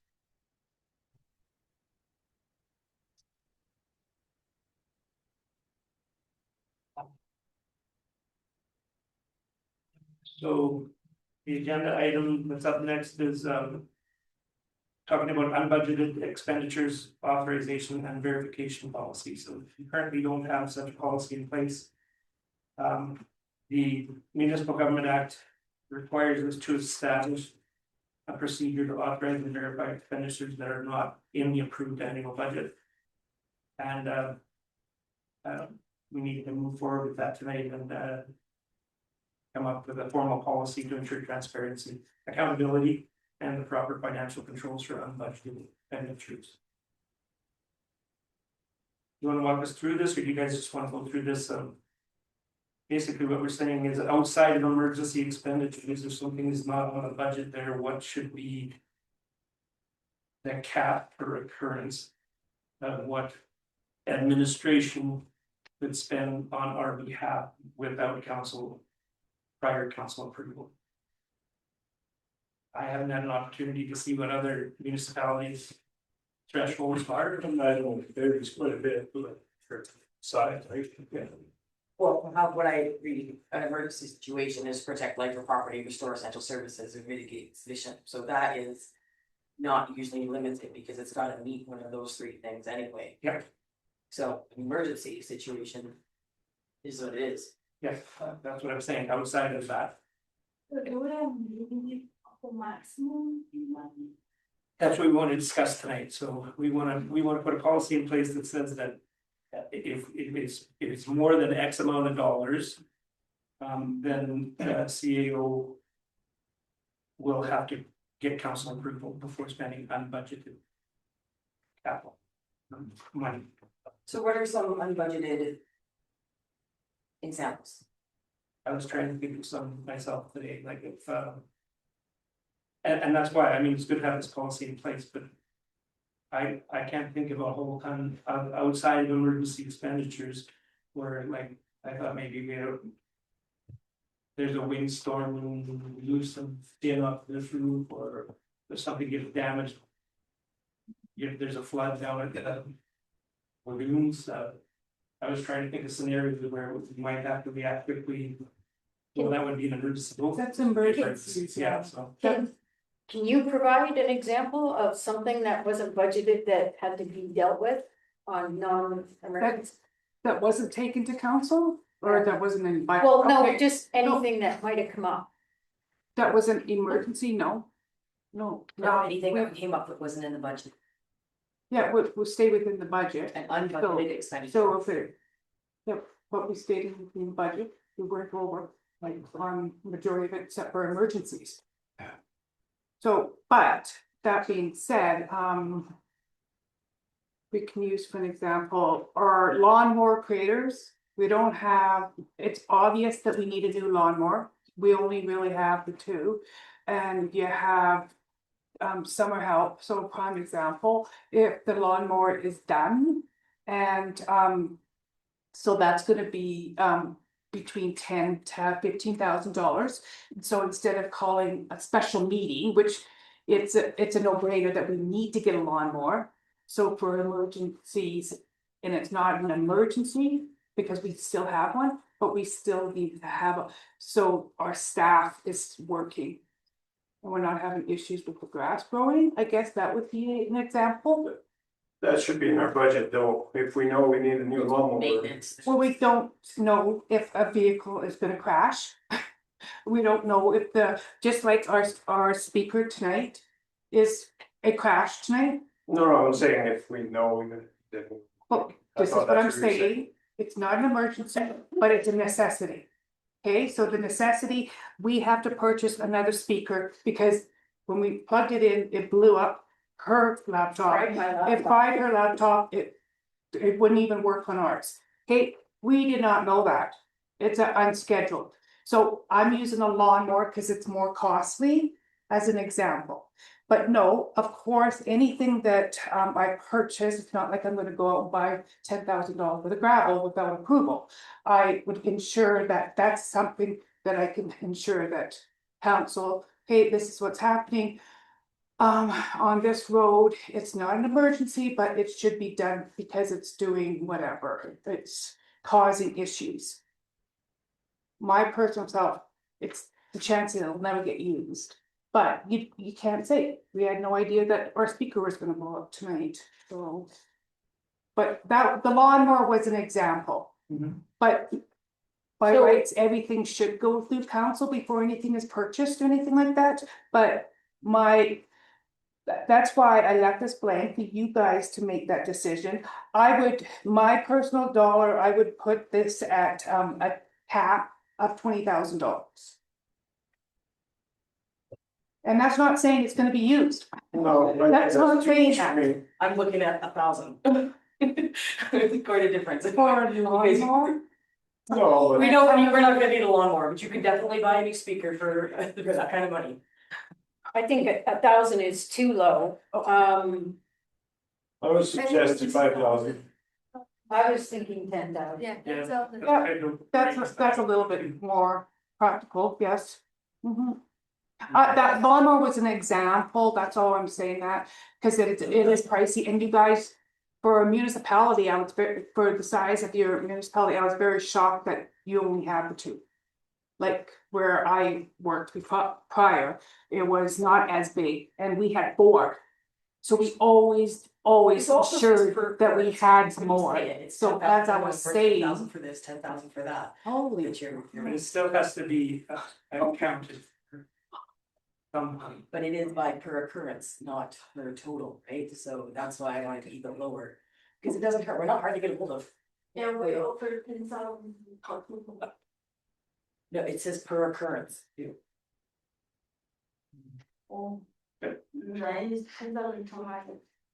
that's what I'm saying. That's what I'm saying too. I would say 5,000, I'm okay with I would that be fine with that, so. per occurrence, that's, we're not very big, difficult. And we're not hard to get a hold of to ask. You any further discussion on this?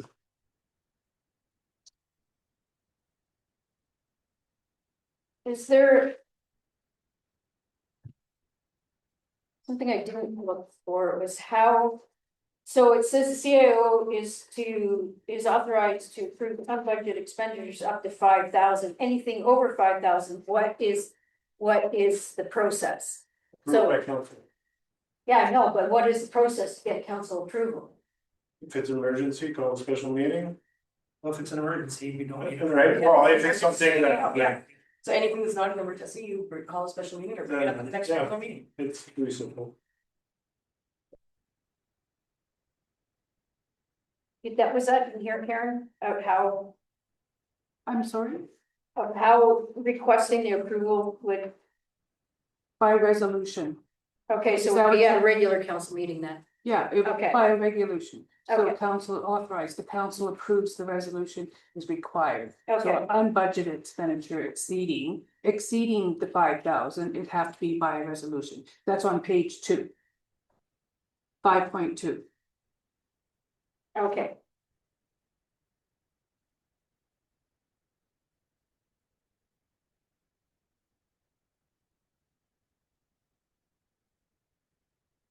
I think it's too low, but If there's no more discussion, I'm looking for a motion here. Moving forward. I'll move the motion to put the $1,000 per appearance. Everything else is gonna be. Anything exceeding that.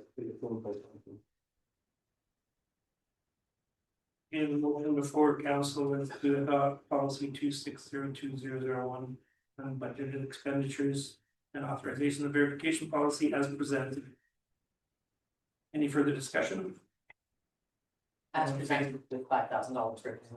It as presented, so that's in there. Okay. Any further discussion? All in favor?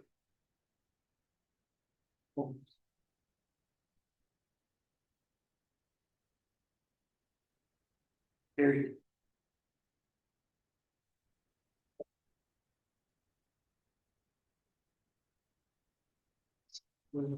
There's another portion of this where we're talking about financial goals. I just put that in there is because this was requested from council. So I built this one and because I was told there was one that we had, but we didn't. So I just put this financial control and maybe that's what he was thinking we had. I don't know, but I put that in there so you know that we do have a financial control policy. This is good. A question about, I know I don't know if that will apply to us, but on the NSF charge, I know the government just introduced Where are you looking? I have no idea. on their policy 160301, environmental control. Well, we got a charge for NSF, right, in that policy. I'm just trying to find it, I saw it there. I just don't know if it'll apply to us, because there is a new law the government came up with they're introduced with the banks that they can't charge more than $10 NSF fee. 8.1. I don't know if that would apply to us, I'm just wondering if that's, Well, I don't think we've got notification from the I know bank, they did that to all banks, so. but that'll be something that we can bring this policy to a board. And we can, like, all policies should be reviewed anyway, Yeah, because things change, and that could be one of them. So that'd be something that I can look into yeah. From- in the banking industry and. But yeah, no, that's a new one, because I don't recall, I don't recall me. Yeah, it just got introduced like, Just this week. yeah, It was just introduced this week. Yeah. Oh, was it? Okay, that's probably why I haven't heard it yet. I think it was just for banks, not for businesses. yeah, I'm not sure, yeah, that was. But it's certainly something. we'll look into. Okay, no, I will, 100%. So we don't require any kind of resolution. No, for that, no. Just information. Yeah, it was just there, for you, doesn't need anything. Sorry, that was Eric that did that resolution? The previous one. Yes.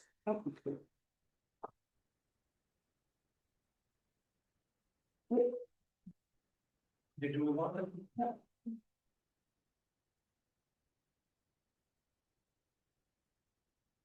Okay, the next item on the agenda. Is our. Military criminal and building condition assessment proposal, so. There's a pretty detailed background here. And this is all part of the.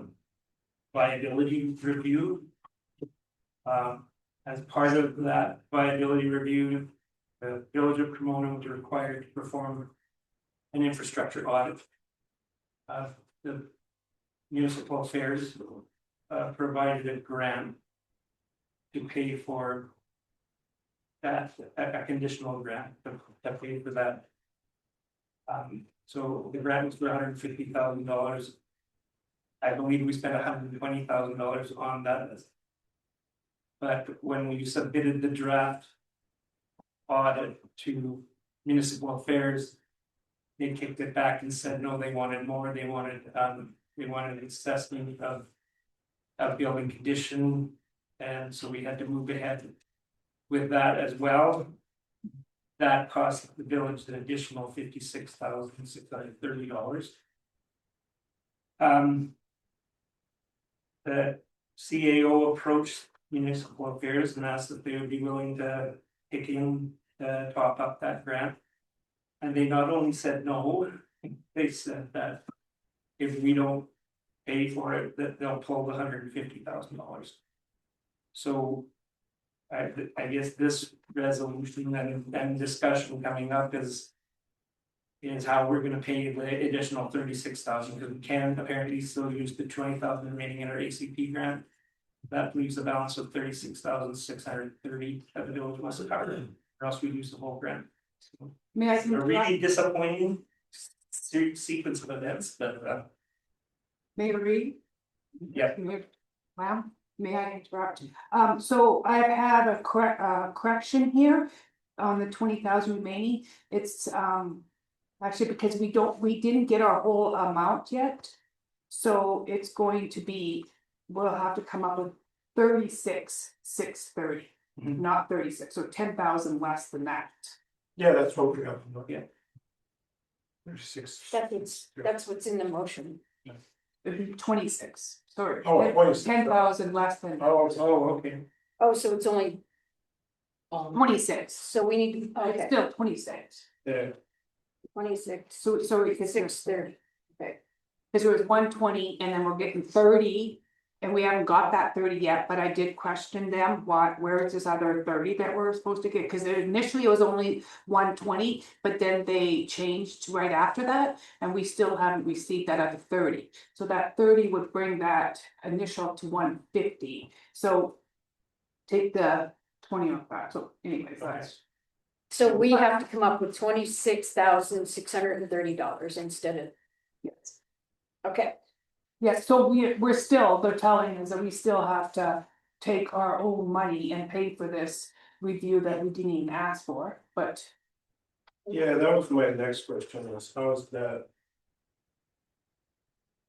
Something that they got introduced on us by the minister, Correct. so why are we coughing up money for this? exactly. So, And it's my understanding this additional assessment of the buildings was an afterthought after the first audit went in. absolutely, like, And so, and the fact that we're being forced to find another 26,000 to complete this. And it's kind of blackmail, because they said if you don't do it, they're gonna pull the whole rest of the funding. that money's go. So what I've kind of rewritten the motion. Because we're basically are left with no choice here. And I put that counselor moves that council, while noting its objection to the imposed requirement, but being compelled by municipal affairs to maintain the CGA compliance, approves the expenditure of 26,630 from village funds and authorizes MP Engineering to proceed with the municipal facilities assessment for a total cost of 56,630. So basically, it's stating council is making the decision pretty much under duress because we have no choice in that. Well, yeah. And what is the grant for an MSI fund? What's an MSI? That's the province's grant funds that all municipalities get. And it's just a municipal, so it's an initiative, they changed the name, it's actually LGAA now, they keep on changing the names. They're grants that everybody, all municipalities, counties, they get it from the province, and it's for capital. And so what's interesting about that, Eric, is coming up with the discussion of the capital budget. We're now gonna be down to 26,000 in projects for capital. Because we have to take that 26,000 from that MSI, which we had slated. And we'll find out in the upcoming discussions with the capital budget, so we're gonna be down 26,000 there. So Because, sorry, sorry, is this proposal from MPE the minimum of what we have to do? Or is that just what they put together is what they'd like to do for us? It's done. They've already done the buildings? Yeah. No, Oh, No, this is what, No, This is Oh. why, and my next This- question, this this is could the- be another quote. this is the additional Yes, requests from municipal affairs, so they're going stating on what municipal affairs. and this is a estimate of the Yeah. cost from them, quoted by them to do the work that municipal affairs has now asked. We have a copy of our contractor, where our grant and the requirements of it, and if that's not on it, I'd like to question them again with that before we go. And we contacted the municipal affairs and asked them, well, And I want to see that this is the minimum of what we have to do and not MPE giving us a fantastic, amazing report that we don't need. No, they're meeting the minimal requirements, so this. You know that, Yes, how do you know? Well, municipal, Ross went to them and told them this is what they require. This is what municipal affairs Municipal want, affairs told them. told them that this is what they want, Ross Zimmerman? correct? Okay. I didn't see And that in this my is- notes, I'm sorry. This is, but it just still is, it's wrong. That we have to put any of our money out for something that we didn't ask for. But in the same breath, it is what it is. is it? Why this- was there a misunderstanding with MPE? And why did they not know that they had to do that part initially? Is where I'm a little bit confused by. And so I am gonna talk to Dan and ask him that. who's Dan? He's our MPE guy, Okay. alright, so I'm gonna ask him that and see if, but I just thought I'd bring this to your attention. Okay, so But, was, okay, so this is, now I'm confused. Did municipal affairs get the audit and say, oh, this was supposed to be part of it, or, oh, by the way, we want this too? no, Ross had emailed, and I think you guys got that email, but anyways, Ross had emailed. When we got our vital audit. But just a draft. Municipal affairs looked over at Ross and there was items that was missing. And they did do, oh, what was he did do the one that they were saying that they wanted more into this one, I can't remember what it was, I don't have it in front of me. But the buildings, they did not do any of it, they did not have it in their proposal, they did not have it in at all, MPE. They did not realize that this, to this extent, that they wanted this extent of information. So Ross has told them, no, you need to give us this extent of information on all the village's property. And for whatever reason, MPE did not. The requirements that went to MPE for the audit, who gave them the There was requirements? It was a document that was put into the ACP grant, and it was a document that was filled out by myself and by Ross. And Ross kind of ran it because he's the one that actually did it. I just filled out those workbooks for him to know what we had. And then he put it in there what we were to put in for our proposal for that grant, ACP grant. Okay, but I mean to MPE. The That was not requirements just to that- MPE, that was to everybody. This went. No. It went into a. What I'm trying to understand is the requirements that went to MPE for their part in doing the audit. Who gave them those requirements? Okay, I'm not explaining it properly. So ACP is a portal that you go in there and you upload, and it's a grant, but they have their own portal that you upload what you're looking for. Because this is I can get an APC grant. For example, it's a partnership grant, what it is. So I can ask the village or the county, which I asked Mount County to share the cost of my land use bylaw and my MDP, because they're not aligned, right? And that would be something that I can get Mount County to be my partner in that. We can be partnership in those. So what we do is we fill out this ACP document, what we are requiring to be done. And that would be, in this case, it was this viability review. So there's a little difference in a lot of these how the municipal affairs say it, there's a viability room, and then there's another, and it's just like you guys got something done in 2011, it wasn't a viability review, it was just a word different. It was, they have these different little wording for it, so I'm thinking that may be what happened with these contractors, but so anyway, so So this what, application goes in there, then I had. I think there was like six companies that gave me a quote. 6 companies, then I went and took that to council. And we went through that and council chose MPEs. So that's how that happened. So MPE got all the information that was required for this viability review on this portal of the ACP.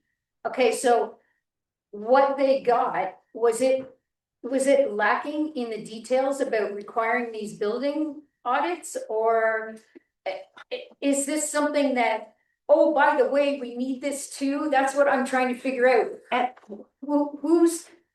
What happened with this omission requiring this additional assessment? that's why I have to talk to Dan too, see what happened. I've got to go through this ACP portal of Ross's and see if he has specified it in there. But with his response back to the email that I asked him, So they're coming on the 25th, right? correct, Is it possible to set up? Just earlier meeting with them or something, so we can verify this? Just with council beforehand? No. Then we'll talk right to the source and explain the situation. Why don't we table this till Karen gets some more information from Ross and from MPE? but see, this the whole thing, we need to do it. I'm not agreeing with it, but we need to do it because Ross is emailing me today and asking me today if when is MPE is gonna have this information or have this to us, because he has it scheduled, this whole viability review on a schedule, and so he wanted on this one on the 25th to tell the public what he had learned on this viability review. Well, the viability review isn't done. So it's knocking his little schedule out. So I need to have our budget too.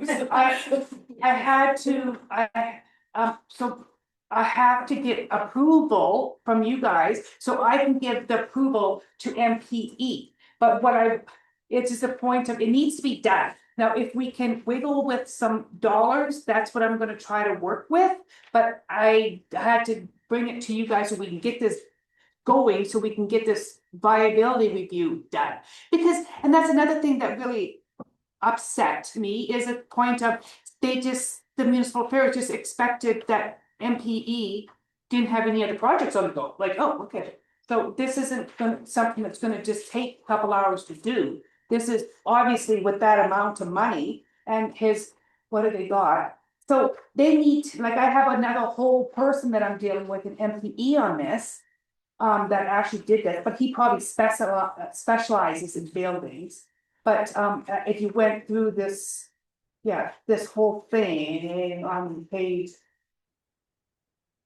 4 of their proposal, there is a lot to it.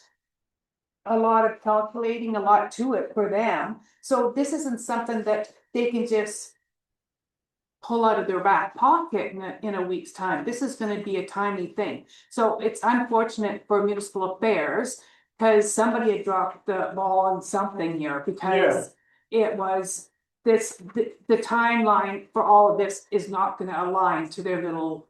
Somebody dropped the ball and they want us to pay for it, so I'm not for it. Well, I agree with that, but MP or the municipal affairs, like, We That's have a it. choice, Eric. If we say no, they're gonna they're gonna pull the funding for the 150. the infrastructure audit that's already been done. If they pull that, we're gonna be at 150,000 instead of 26,000. So that's why I wanna rewrite the motion to say we're making this decision under duress, we have no choice. Well, it's kind of under duress too, because this was dated like February 27th, right? So it was a month ago when they sent this proposal through too. We're just talking about it now, A month ago. February 27th. 3 weeks into March now, Well, yeah, it was after the last council. we had a special meeting for that to that. What, no. Would it just give us It time? could have been added to that, and it's only 2 weeks ago, and that's the date that it was. It was, That it was done, it's not the date that we received it necessarily, that's neither here nor there, but we're dealing, we need to deal with it now, it's in front of us now. So I'm angry about this, Eric, and I get how you feel about it, but if you read into this. If we don't do this, we lose 150,000, they will yank that grant and we will be out of pocket for that. But how can I have the right to do that? That's my, like, without any. What- Us talking and we're just supposed to accept this and. Well, that- please- That's why, sorry, Eric, interrupting Eric, that's why he brought up when Ross did this, and I complained to him about this.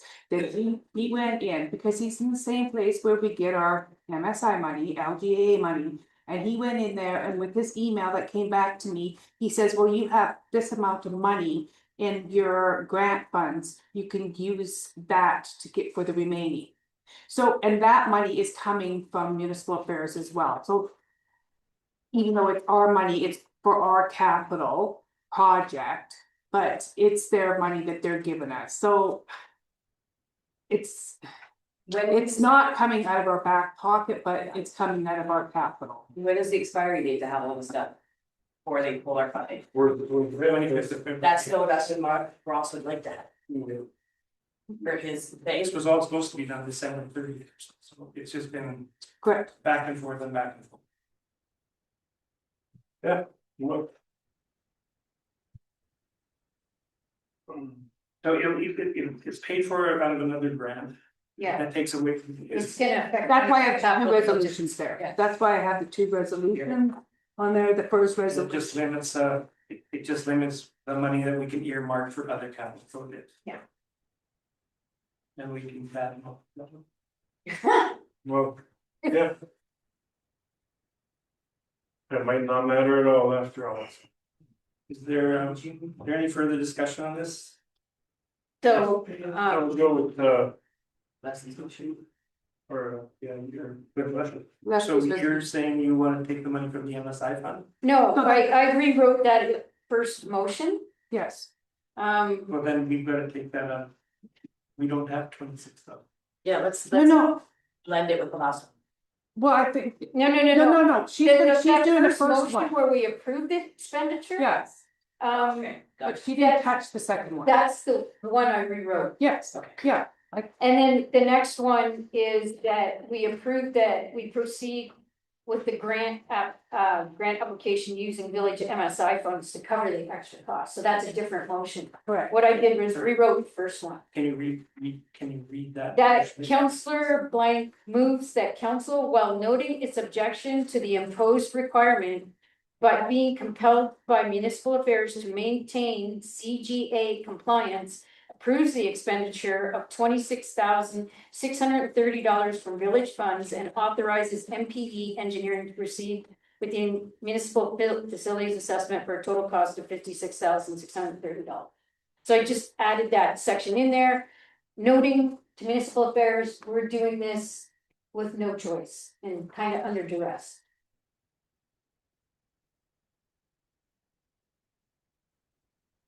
And then the village goes and applies for the grant money? We can make that next motion to do that. Well, my understanding is we do either or, No, it's not either, it's two. okay? That's why I got or under that. I need two resolutions, because I want your approval for me to use our capital money for the remaining. I need that approval from you. Do you wanna make that motion, Nate, Leslie, since you Yeah, amended it? I can just give you this, Karen? Yes, please. So, do you want me to read it again? No, Okay, so I'll make that motion. and I'll use yours. And then do the second one too, then? That- Council Martin is not happy. Your I council- tried to put it as strong as possible. So should we vote on that? Yes, more discussion on that, which we're not gonna read back again. All in favor? Carried. We'll move on to where we're gonna get this money. When I get a motion to approve the administration proceeds with the grant application. I'll move that. Any further discussion on that? All in favor, tell. Carried. You have a recess here, or we okay? What do we got left here? Budget,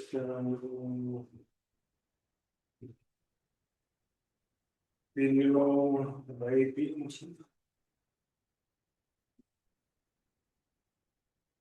I'm gonna get power of the minister, right? We love to. And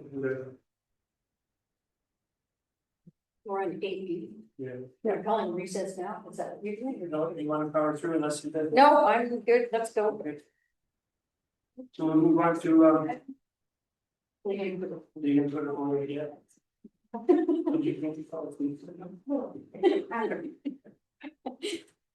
We'll move on to financial reports then.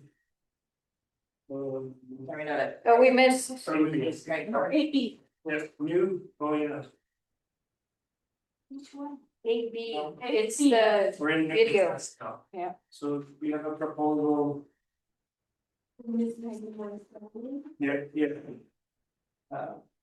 Down was creator and host of Canadian History EHX. He's invited the village of Pomona to participate in the community storytelling project that will document the history and heritage of communities across Canada.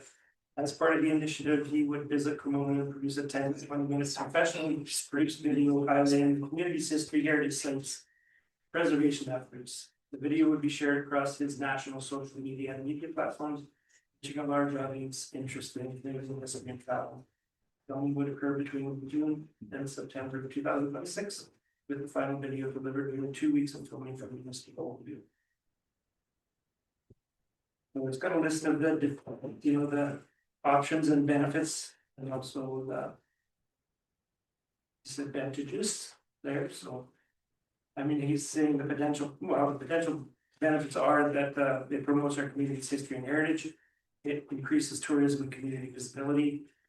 And it could also be used for marketing and economic development. Do we know if we would own that video if once it was produced, or if we? It sounds like him, but I'm wondering if we would at least get a copy of it. It'd be on our website, on Forest. Social media and media You can add platforms, some. reaching it to the large, so according to, yeah, the video would be shared across. Social media's platforms, reaching out to the audience, okay, so I would say it'd be on the village's website. Yeah, for $500, we would need a copy of this. Well, 100%. Yeah. Mhm. I'll move that we have village of Pomona. Oops. I move that approve the village of Pomona entering into a community history video partnership with Canadian History Acts for the production of a community history video at the cost of $500. Okay, we have a motion on the floor. Is there any further discussion?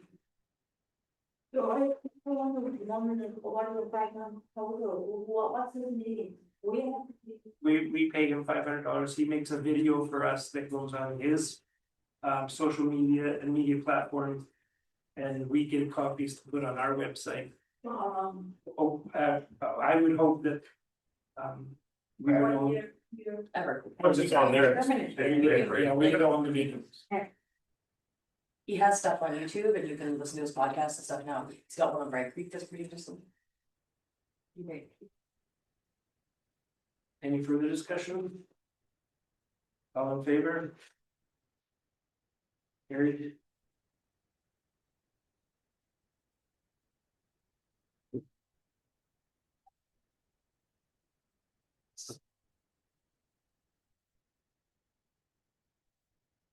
Okay, next one on the agenda for new items is I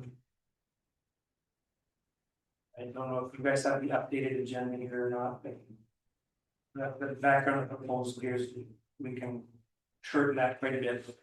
I can't remember the date that this occurred, I think it was February Where are you What at? is she, on the communication and access protocol to the building and applications? Yeah, Library, when did you get that? Note from the library board. March the 3rd, or no, 10th. So what? That's not what I got on my agenda, so. Yeah, I know it was changed. Yesterday, March the 10th, yeah. but the discussion is the same, so the next 2 pages. The document that the library board created. Stating their communication and access control protocols for entering their building. Can I get a copy of this? You don't have to. I don't have that one, either. No, that was changed, and it was posted. It was emailed. Oh, that's a different email. Yeah, Okay, so maybe that is. Okay, then I would have it. No, that's what I was confused. Okay. just the background was changed, nothing else was Yeah, changed. so, I mean, I appreciate what they're trying to do, they're trying to protect their. The library.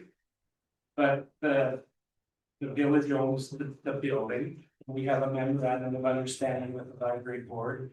And I'm a little bit surprised that they're developing communications and access protocols.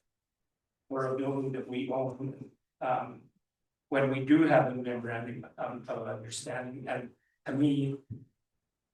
Those types of topics should be covered off, I mean, if they want to discuss that, the MOU is a collaborative effort, so we.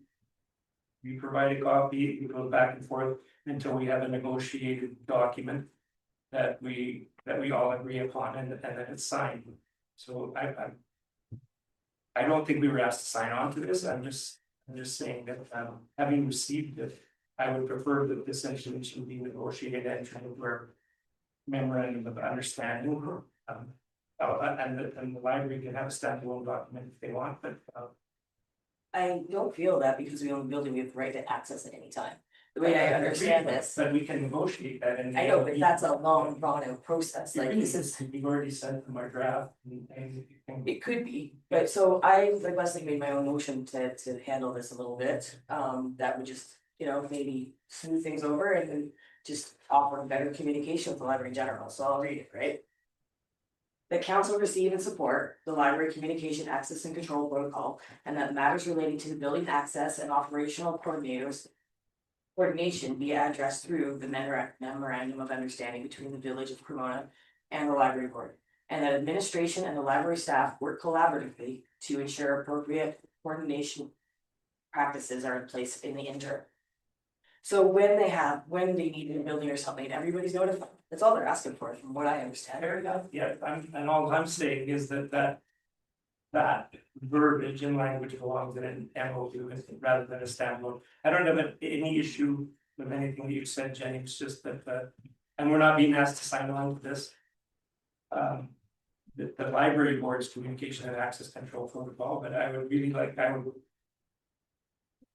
like the motion to reflect that we are working towards that through the MOU. But there is no deadline or anything to an MOU, and in the meantime, why can't we have a communication policy that allows just basic human, like just say, hey, I need to get into the library, I'm entering. Oh, sorry, no. I mean, from what I understand, the whole thing is that it was sent in to say that we'll be in at 10 o'clock in the morning and the village, and it was a nice thing for the library to do, to not have the stuff outside. When it was delivered on a Friday and nobody in the village office to get it, so it's a small thing. You're talking about an isolated event that occurred over years and years of tenancy with the library. And It's the most I- recent event. I don't think the village should be adopting a protocol from a board, so. And so if your motion is to adopt this, I. My motion is what I just read.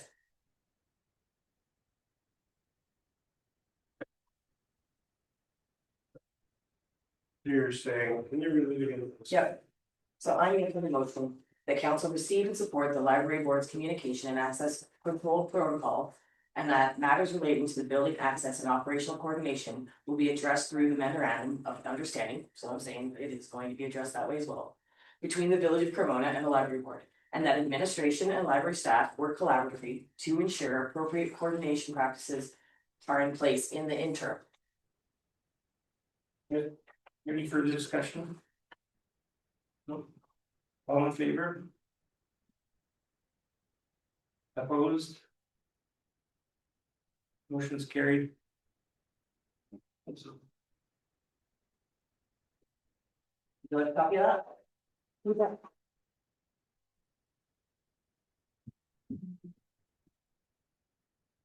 There you go.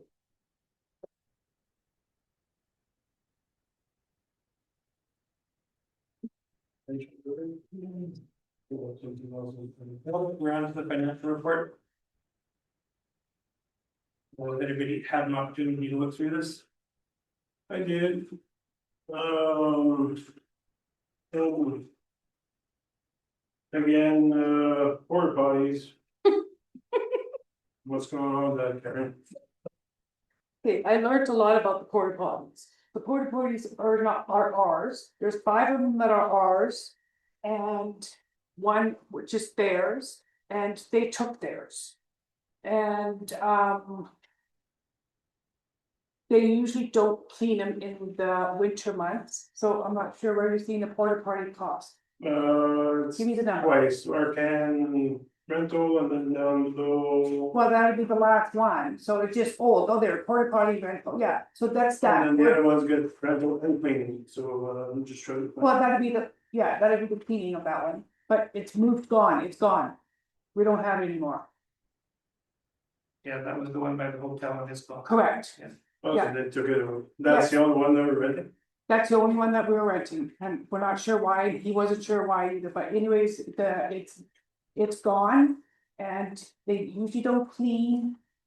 Already, and I did bring up to Public Works to see if we can lock it or how we can do it, or haul it in, I prefer just locking them, but I will say that.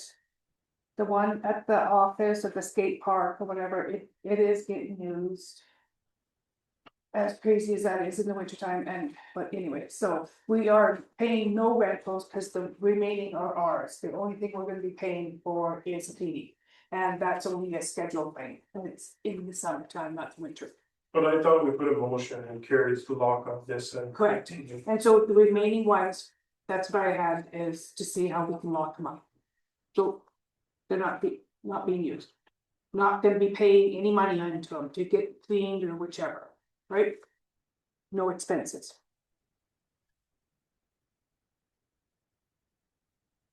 My question is about the excess expense.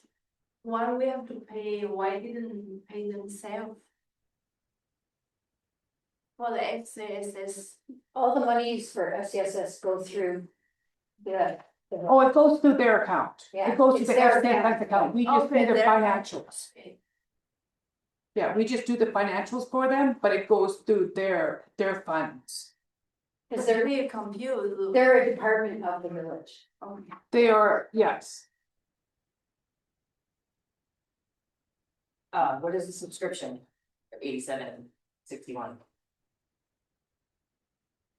Under Board of Municipalities, what's one down? the subscriptions that are done, it's right on your RFD, with, on the credit cards, Grammarly, Microsoft and Adobe.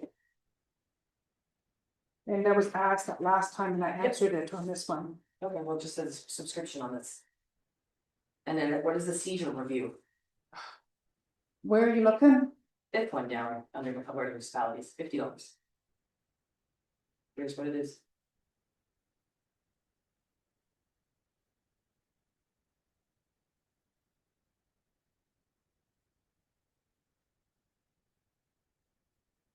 Oh, sorry, Where are you again? On the first page. Yeah. Under the Board of Municipalities. This one down, it's just $50, but it says seizure review. Yeah, I feel like for $50. And this is on the payables.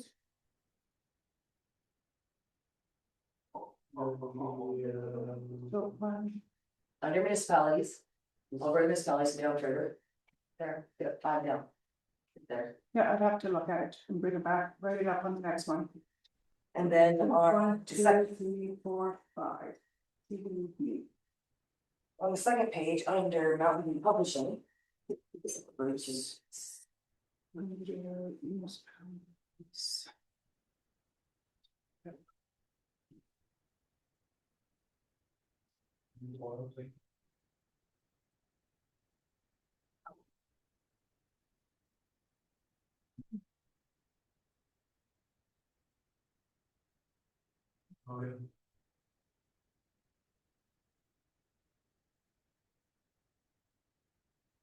so on the second page, under Mountain View Publishing, Yeah, it looks like, you it have looked like two things got combined there. you have Like ATCO franchise it was fees. posted incorrectly. On this,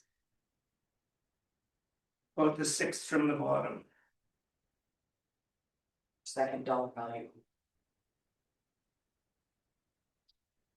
There's 210 at the end, the last page, the Yeah. last one. Page 55. Yeah, to Mountain View Publishing, just up, this is right there. ATCO franchise fees.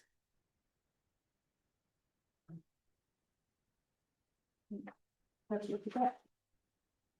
Shouldn't that be, Should be different, yeah. yeah, that should be a debit, not a credit, or Wait, a credit, not a debit. I'm confused. Yeah. Yeah, it shouldn't, I don't know why the publishing agency is charging us ATCO franchise fees.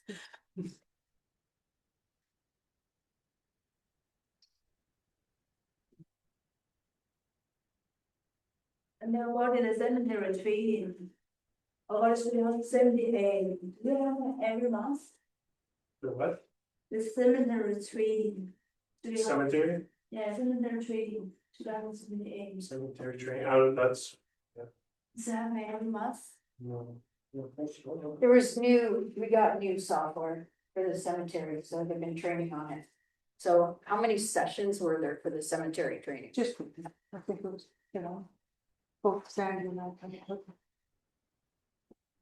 I don't remember in January that this you have the trading. I don't have that with me.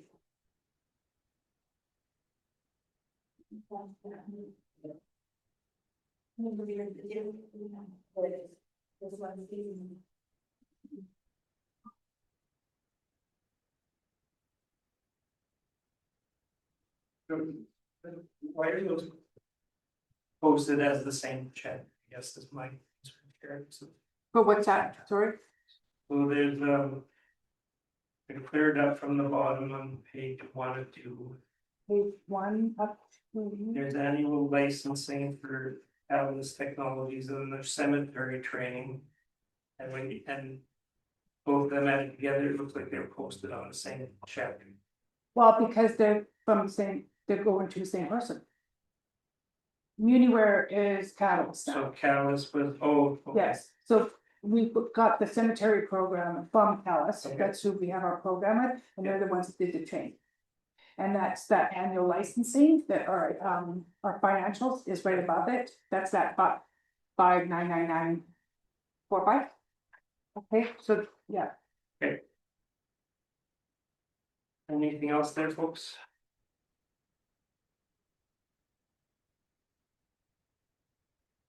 Then can I get a motion to accept them as amended? As amended. as presented. Are we changing that? Or yeah. That question that we had on page 2, Mountain View Publishing and that franchise fee? I'm not changing anything, I'll review it and I'll bring it back to you. Yeah. So as presented.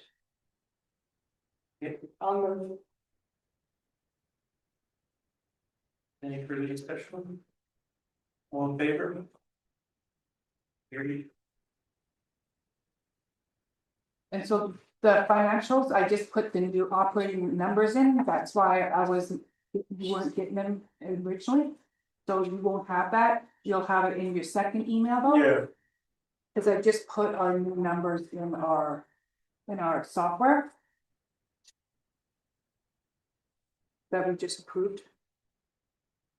Okay, second, and the next thing on the agenda is the CAO reports. It's just the, oh, yeah, so, you accepted those already, okay, yeah. Yeah. You know, I see.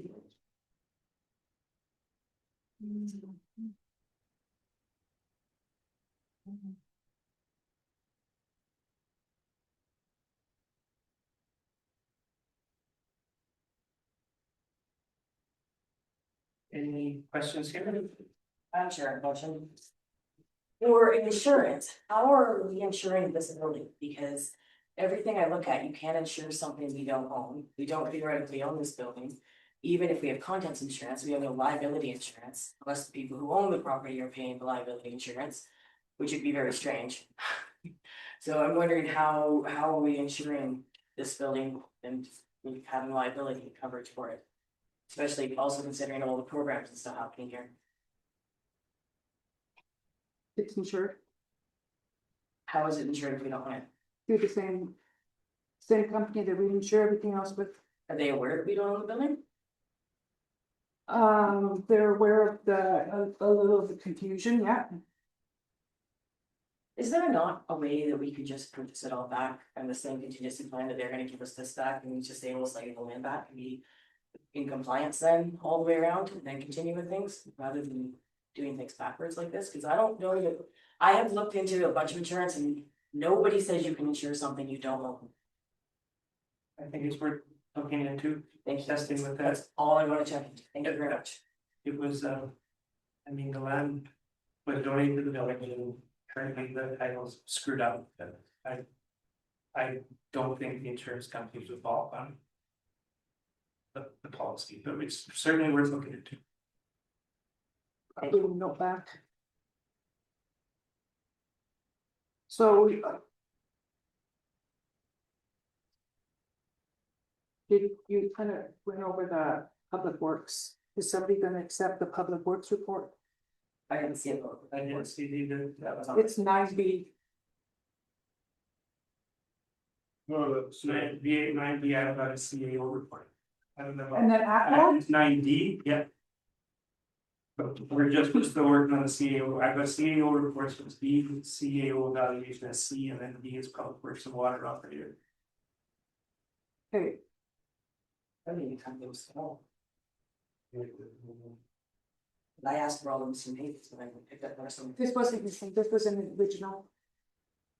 Yeah, this is the original that I figured out on Friday, yeah. G. right, be one. Okay. Has everybody had a chance to look at CAO monthly reports? Yeah. Can I get a motion, if there's no more questions? I'll move that we accept the CAO February activity report as information only. All in favor? Carried. Now we'll move on to the public works.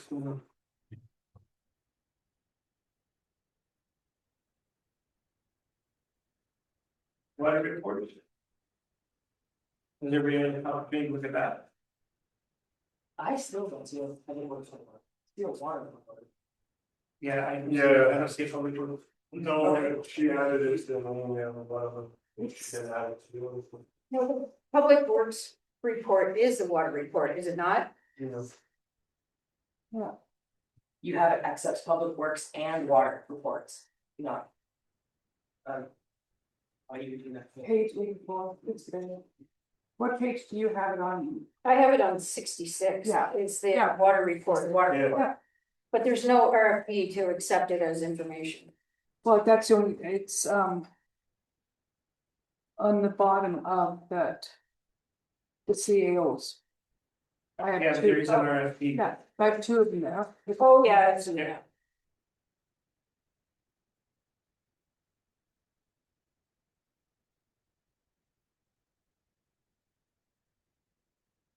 Yeah, I only see water report here. It is just, the public works is when I have a public works like before, I got a report, but so it's just in there. But it's if he does anything to do that, if the public works has anything to notice. Well, I'll have it in there, but this is just the water that only has been for the last few months now. So I'll motion that we accept the water report, water activity summary reports as information only. Okay. All in favor? Carried.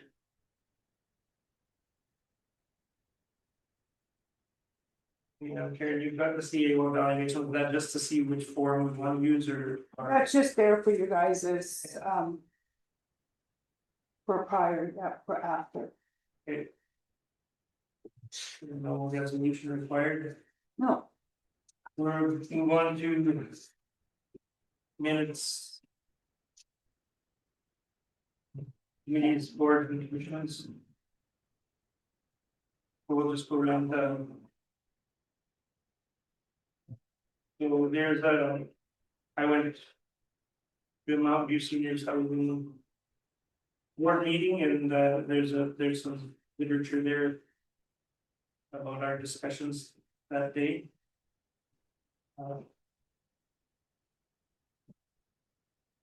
Christina, you attended the library meeting? Yes.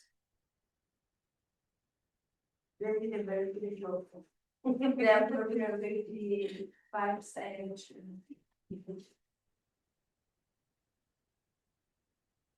And there was an FCSS meeting in January. The minutes were approved at the February meeting.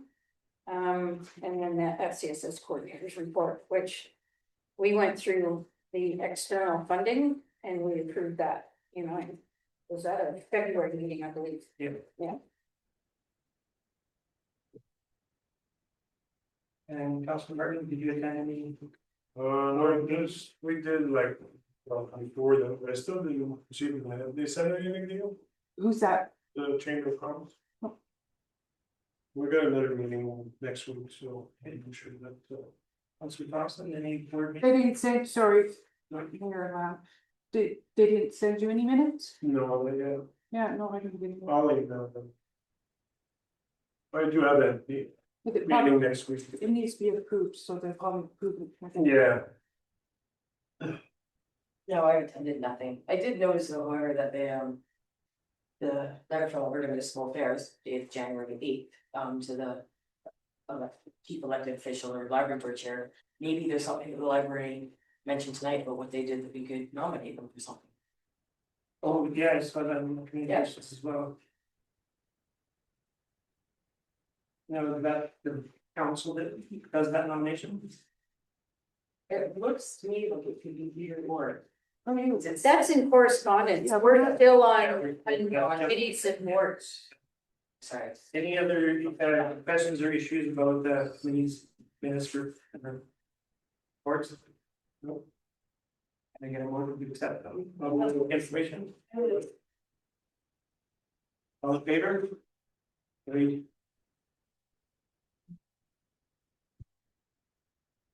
Okay, now we're in.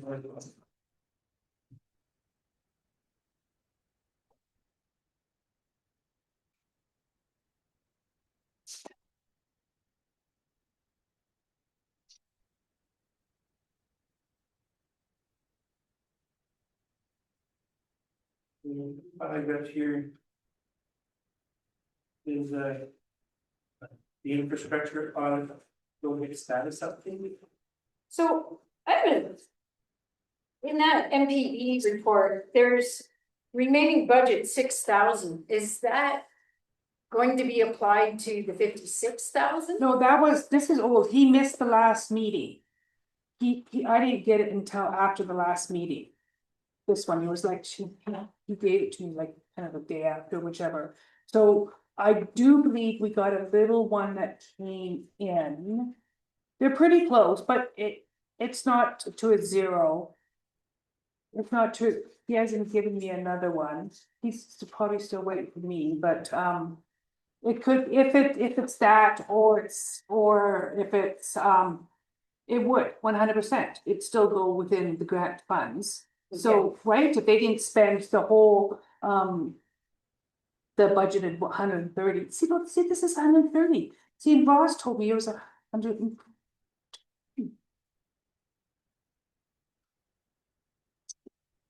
Okay, so anyways, so we may have that and it will come out of that but they're not done, because this is the old one. The date was February the 12th on this one. Okay. But 100%, if they don't spend it, or if they don't charge it all out, they said 95% is done. Okay. The next one on there is the police review commission report. And then, you know, the last piece of communication with the words from municipal evaluate efforts.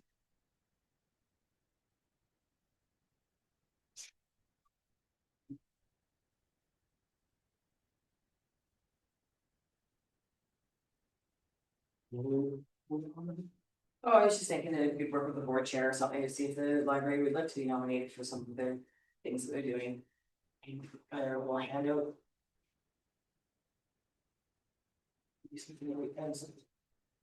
So, are. I mean, to me, this seems like something that would be a committee activity. Rather than a council activity. Mhm. Well, it was addressed to the chief elected official. Here it says that, I guess we need to. Understand a bit more. Sure. It looks like it can come from either an elected official or a library board chair. Oh, well, the deadline for submissions is the end of the month, so we're probably not.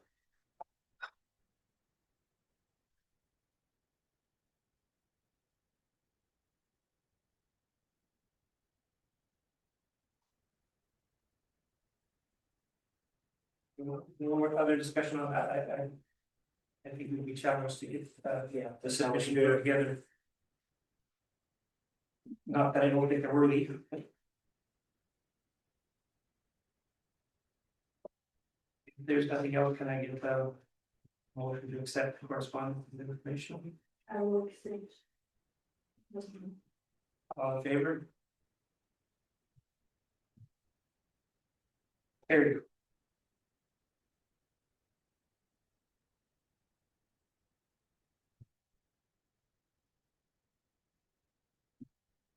Okay, we're on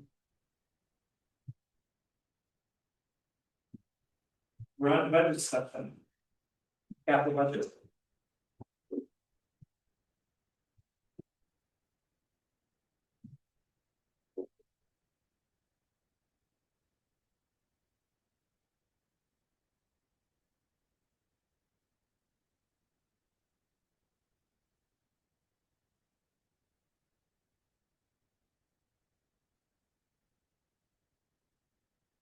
So I usually have a summary of all of this.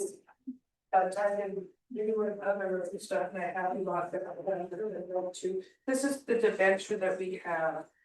But I got to talk to you about our little debentures, but I'll explain to you what's doing with this budget.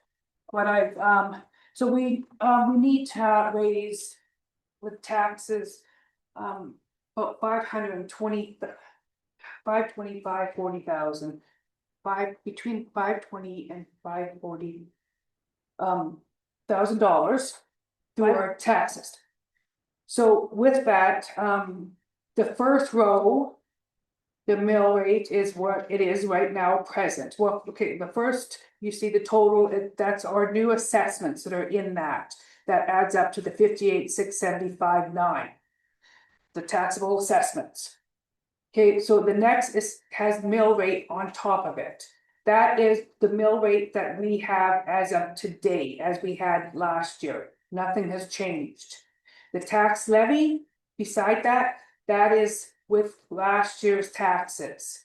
So it's the 549,556.02. Okay, so then the next one is a proposal for 2%,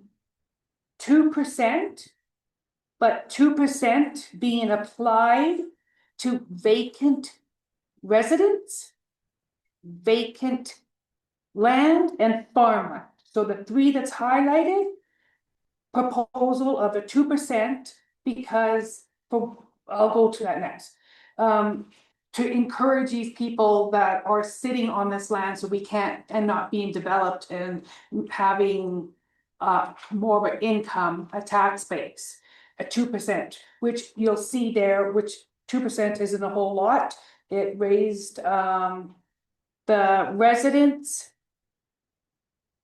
dollar value, it was 9,201.94, and with the 2%, it's 9,385. So approx not even $50. I can't do the calculations fast enough, but not under. That's great for residential. $100, that's residential. Okay, and then same thing with the farmland, it raised it $5, the 2%. And the commercial, it raised it 150, 200. Okay, then because those assessments, because nothing's been happening with our vacant land, they went down. Yeah. And they went down to the degree of 5%.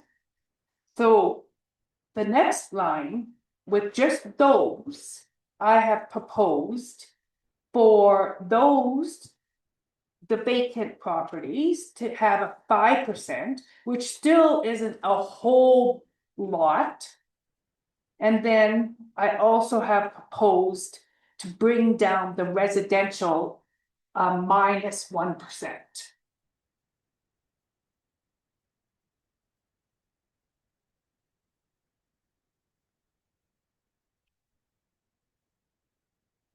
So this is based on the current assessments that are going out this week. Correct. So because the biggest, it was 5.9. Was the biggest raise in our assessments was residential, and so that's why I'm suggesting taking it down 1%. I think we should do everything we can. Help out the residential But it'll, property owners, and it's disturbing to me that just because no vacant land has sold. this has That put this down. they're, I mean, I saw that in his presentation, that their assessments all went down. Do we have a, And therefore they pay less taxes, and our residential folks are gonna get dinged again. do we have a plan for this money, that we have to have this money? Pardon me? Like, what's the plan for this $545,000? That's to pay our capital budget, which we haven't seen yet. That's the capital budget. Yeah. So that's also wages, that's like, you don't make money in the wages for sewer. You don't make money in, well, you do, I shouldn't say that you do, administration fees, that's, and the capital. But yeah, it's in the initial budget that I gave you. That we've done The operational budget. over, and yeah, Yeah, on the very top of that. And it pays for mind you, that's in and out. The school taxes and that, and as you said, policing is supposed to be in and out, that pays for the school tax, or not just the policing. I mean. Well. That's doesn't cover what. We're supposed to put aside for according to. Correct. infrastructure. yeah, I mean, Correct. it's a struggle, right, for a population this size, it's a struggle. We're pretty much relying on grant money to get That's- our infrastructure upgraded. Yeah. Because we're not in a position to put $200,000 aside every year to. Almost 5 according to them. But And what is the average based on assessments going up? A really reduced average that people are gonna end up paying more of, even at the current rate? I- $500 a house, $200 a house, $1,000 a house. Like if, well, you can't do it. I don't have any examples, so I No, you don't can't. know how much, I'm like 5% of somebody's property value, if they have a. If they have a $100,000 house, then. It's gonna be $105,000. So, you know, that's not how much, but if you got a $500,000 house, it's different, it's gonna be more, so. So what is our residential mill rate now? That's the first line. 8.66. 8.66. Okay. Okay, and so then the last line, taking it down, it It brings goes it down to 766. it brings it down Take it down to to 8.58078. Is the 1% coming off it.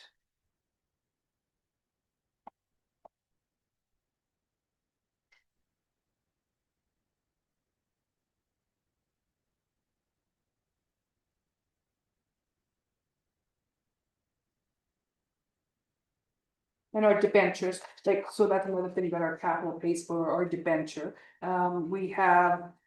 This debenture, one ending this year.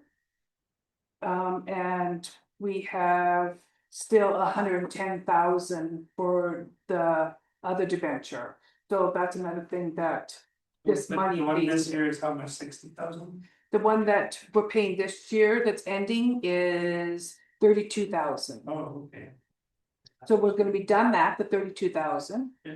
And then, the other one, we're gonna be paying this year, it'd be 62,000 that we're gonna, 62,120, 60.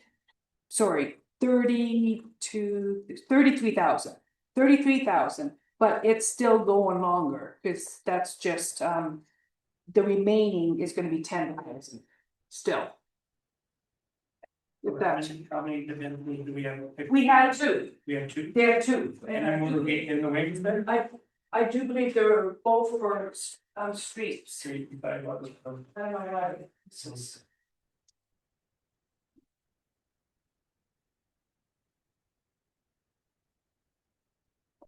And so this one is done this year, and that's our last payment, and then that's. That one.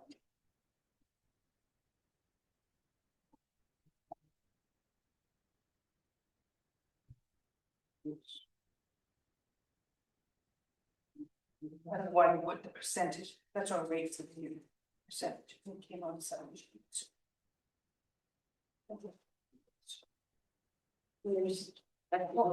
You.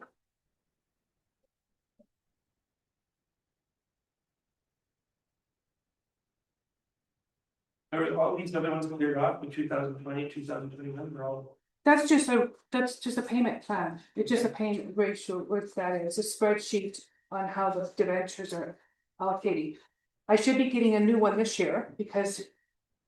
26 is last on this one, so they should be giving me a new payment plan schedule.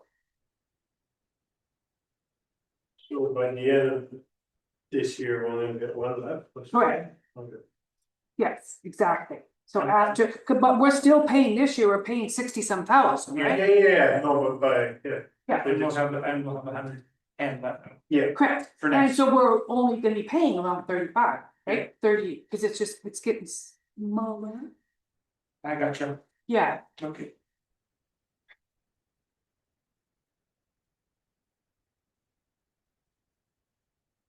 How long do these typically run the division? these debentures, it depends how they took them out. Okay. I can look and see what they had for Last one. a time period. Yeah, it does. I know the, I don't understand this one because I was told, 6 years. see, this is saying 2020 streets, so. But I was told that you guys paid streets in 20, when Rudy was here, that he did the paving of the streets. And that was, Well, they're all, I mean. that was the I think debenture, that there was Aaron too, did some street paving. yes, I remember Sandy telling me that. Yeah. So that would hit the 20. Yeah. But I don't see any new debentures for 22, 21. See, beginning balance was 300,000. For the second one, and then the beginning balance for the top one is 215. I don't, I can definitely reach out and see. So it's Well, that's cool that the Yes, ones that's paid actually- off at the end of the year. Yes. Yeah. Yes. Yeah, a $215,000 budget or $215,000 debenture.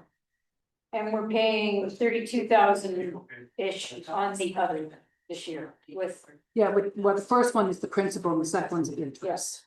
Yeah.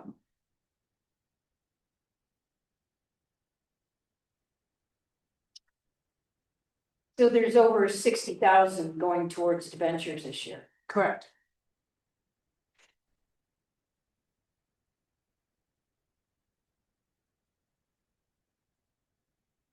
Yeah, What do you guys think about the whole discussion?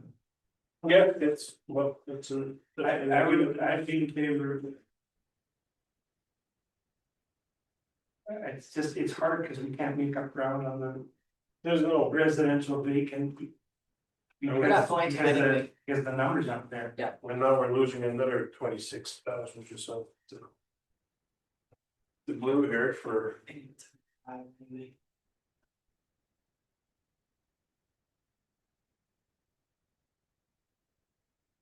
When do we have to have our notice set, Karen? End of April? Yep.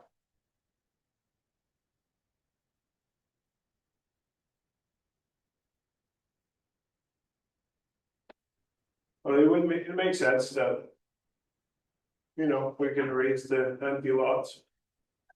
I'm up for that, because then it might promote some of. Just to, push them to do something with it. It's so. The guy that owns those 8 acres up there. And I've called him umpteen times. I'd like to raise his up 15%. Well, I was wondering, Well, I know, I'm just with fingers. the assessments going down. Their assessments went down, so it's just breaking even, really. Yeah, so I'm thinking 5% isn't enough. Well, I think we should, I think that they should be. They should face an increase at least as big as. Our residential folks do. I think we should take that 8 acres and designate it as something else so we can have its own tax rate. Beaten hard.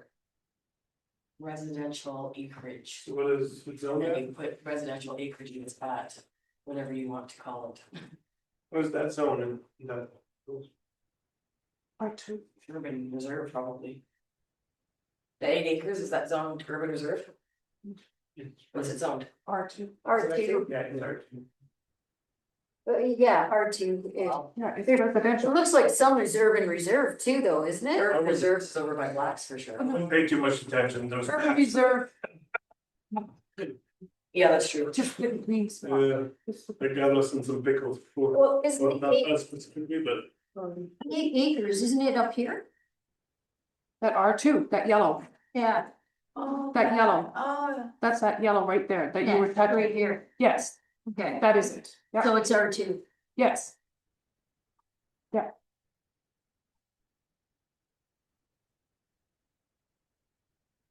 But, so if you want me to bring something back, let me tell me what you want me to bring back. If you're not, ready to make this decision tonight, I'm gonna do a summary to summarize things up. I have all the spreadsheets, I just don't have, I haven't had the time to implement them in the new numbers in them, because we did that. I was just gonna show you guys the.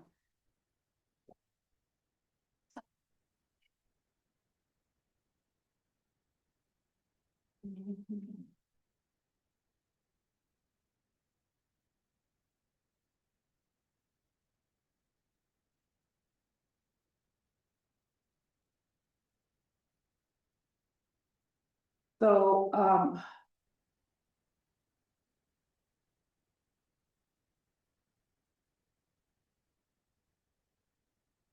yeah, 0% went on the vacant, so 0 growth on the vacant commercial. Yeah, 0 minus 0.4 on the improved commercial, but we're gonna just leave that because we put them up 2% last time. I don't think we want to beat up our few little businesses that we have. Yeah, we hit them last year. So, I don't know, that's what you guys choose to do. Well, can you bring back a summary with a proposed mill rate decrease of 1.5% on residential and a proposed mill rate increase of 5% on residential vacant and farmland? It's not gonna be too impactful to either of those. For none of them, no, it isn't. So I'm And wondering, that just, but we still Yeah. need to make sure that we're gonna cover our capital costs. Yeah. so. I'm wondering if 5% is enough on the vacant. Are we not trying to inspire some movement on that? Yeah, And then even at 5%, they're only going up. $300 on the residential. Vacant. How many residential vacant lots do we have other than 90 acres? One in Edie Close, couple up and, That one, couple in Oak. yeah. The 8 acres. are they all separated though, like, okay, so And what then about we have two types. So there's across from the post office, is that R2 or is that, what is that? Cause that's like 4 lots. Yeah, no, he rezoned, that's rezoned to, that happened just. That was in the place when I just got here, and he zoned it. Oh, he was. Cause he ended up having to get in, so don't quote me on it, I think it's zoned as a multi. So a multi, and then if he does decide just to do a duplex, he's fine, he can still do a duplex, but at least he's zoned for a multiplex, so meaning a fourplex. Or a threeplex, right? That's, so those can't, but those you can have 3 residents in a R2. Right, makes sense? Yeah, Looks like there are 2 right now. but that probably. That's could be- That's old, Oh, I mean, okay. yeah, Well, let's So get what I it don't- out of here then. I don't see that rate here then for multi, it was, well, that, no, that's like, it's in residential though, okay. yeah, it's in residential, it's all in So there. it would be considered residential vacant, at 5% would. Correct. Yeah, Okay. Yeah, So what is the residential special? oh, that's, I can't find the document, the special one? Would that be like, the seniors lodge, like Pioneer? like- Where were you looking, sorry? Right below residential vacant. Yeah. Yeah, There's residential special. Yeah, that's Carl's place. Up on the hill, just on the edge of town, he got annexed in. Yeah. But that was, I was told, is 10 years, so it shouldn't even be in special anymore, it just needs to go into with all the other residentials.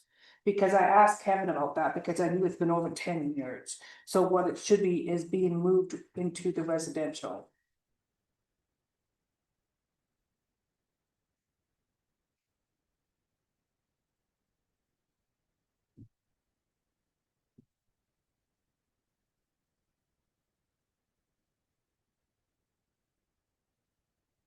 So we're gonna ask for something, like, if 5% is not enough, what do you think would be appropriate? I don't wanna like, I think for the vacant, we can use to 6%. fix, I'm just looking. Yeah, because the thing about it, the vacant is stay there for how long? So do I can do another Summary? 6%, yeah, summary, and I can do another. Is that fine with you, Leslie, or do you want to higher than that, or I can do a proposal or the summary with Do a couple, maybe, like, Yeah. 8? 6 Yeah, I and 8? think so. 8 is the number that came. Okay, so I'll do a 6%, at a 1.5 reduction. Yeah, Yeah. 1.5 reduction in residential mill rate, 1.5 Yeah. down, yeah, down, okay, so 6 and 8% for vacants, Yes, okay? And res being minus 1.5%. and I see if we make our numbers that way. Okay. That's gonna be tight, but I can try that, yeah. So you're gonna leave the 1 there? Should we leave the 1 and do a 1.5 and then you can kind of see those side by side? Yeah. Yeah. Yeah, sure. yeah, Okay, so I'm gonna remove the 2%, the 2 is out of there, yeah. okay, no, fair enough. And I will bring that back, and then I'll, like I said, I'll have the summaries in that for you, so it'd be a little bit easier to So you're talking visualize 6 to 8% on vacant land, farmland, and the three, commercial vacant, like the three there, or Yeah. just, are we talking just vacant residential? no, the three. Three.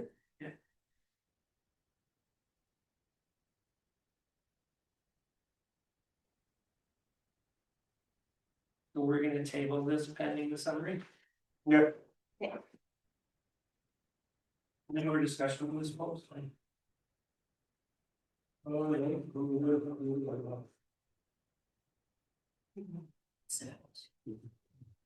And I have a motion to that effect and motion to table this, Well, no, let's just, sorry to interrupt, we'll go through the RFC. And we'll just vote to table it, what we have, so what do I have in there, I gotta find it first, give me a second. feedback on the. It's new, it's new.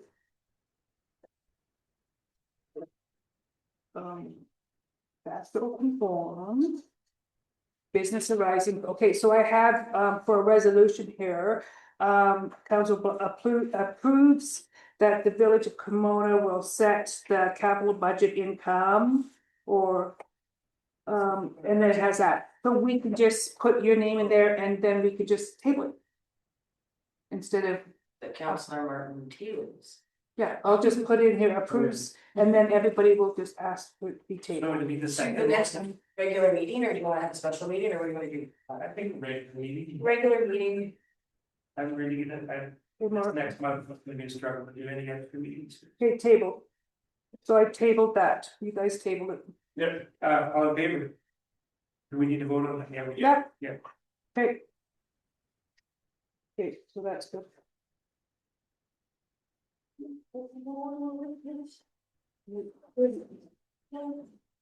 We moved it to the end, it's way back in the beginning, 6:30. Yeah, sorry, it was way ahead there. There was page 30. 30.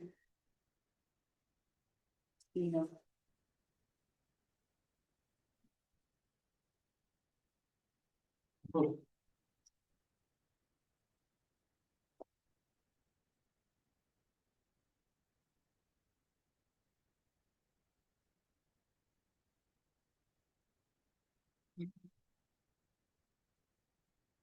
All right, so next thing on the agenda is, What says 9? it's 10 o'clock, you know. Oh, and that's the next thing, is that by our procedure bylaw, we need a majority of council to continue past 10 o'clock. Yep. So, I don't know if to push forward. okay. Is everybody in favor of that? All right. Okay, so Martin. Approved. Do you have a time? You gotta put a time on it. Approved. Well, it's closed meeting. so- Oh, right now, you mean? No, how much you wanna extend it for? Or what do we got? Approve that council. It's got to close in 3. We'll continue until, We're a max of another hour, maximum of 1 hour, 11, maximum. okay, we'll approve. Are you guys agree with that? Continue. Vote on that, we'll continue until 11 PM. Okay, and you voted, Yeah, we did, it was unanimous. and everybody approves that, okay, so,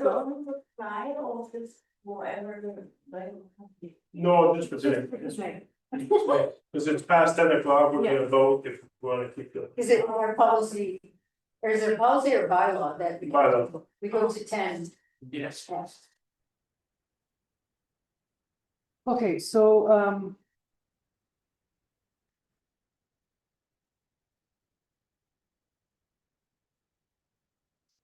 so now,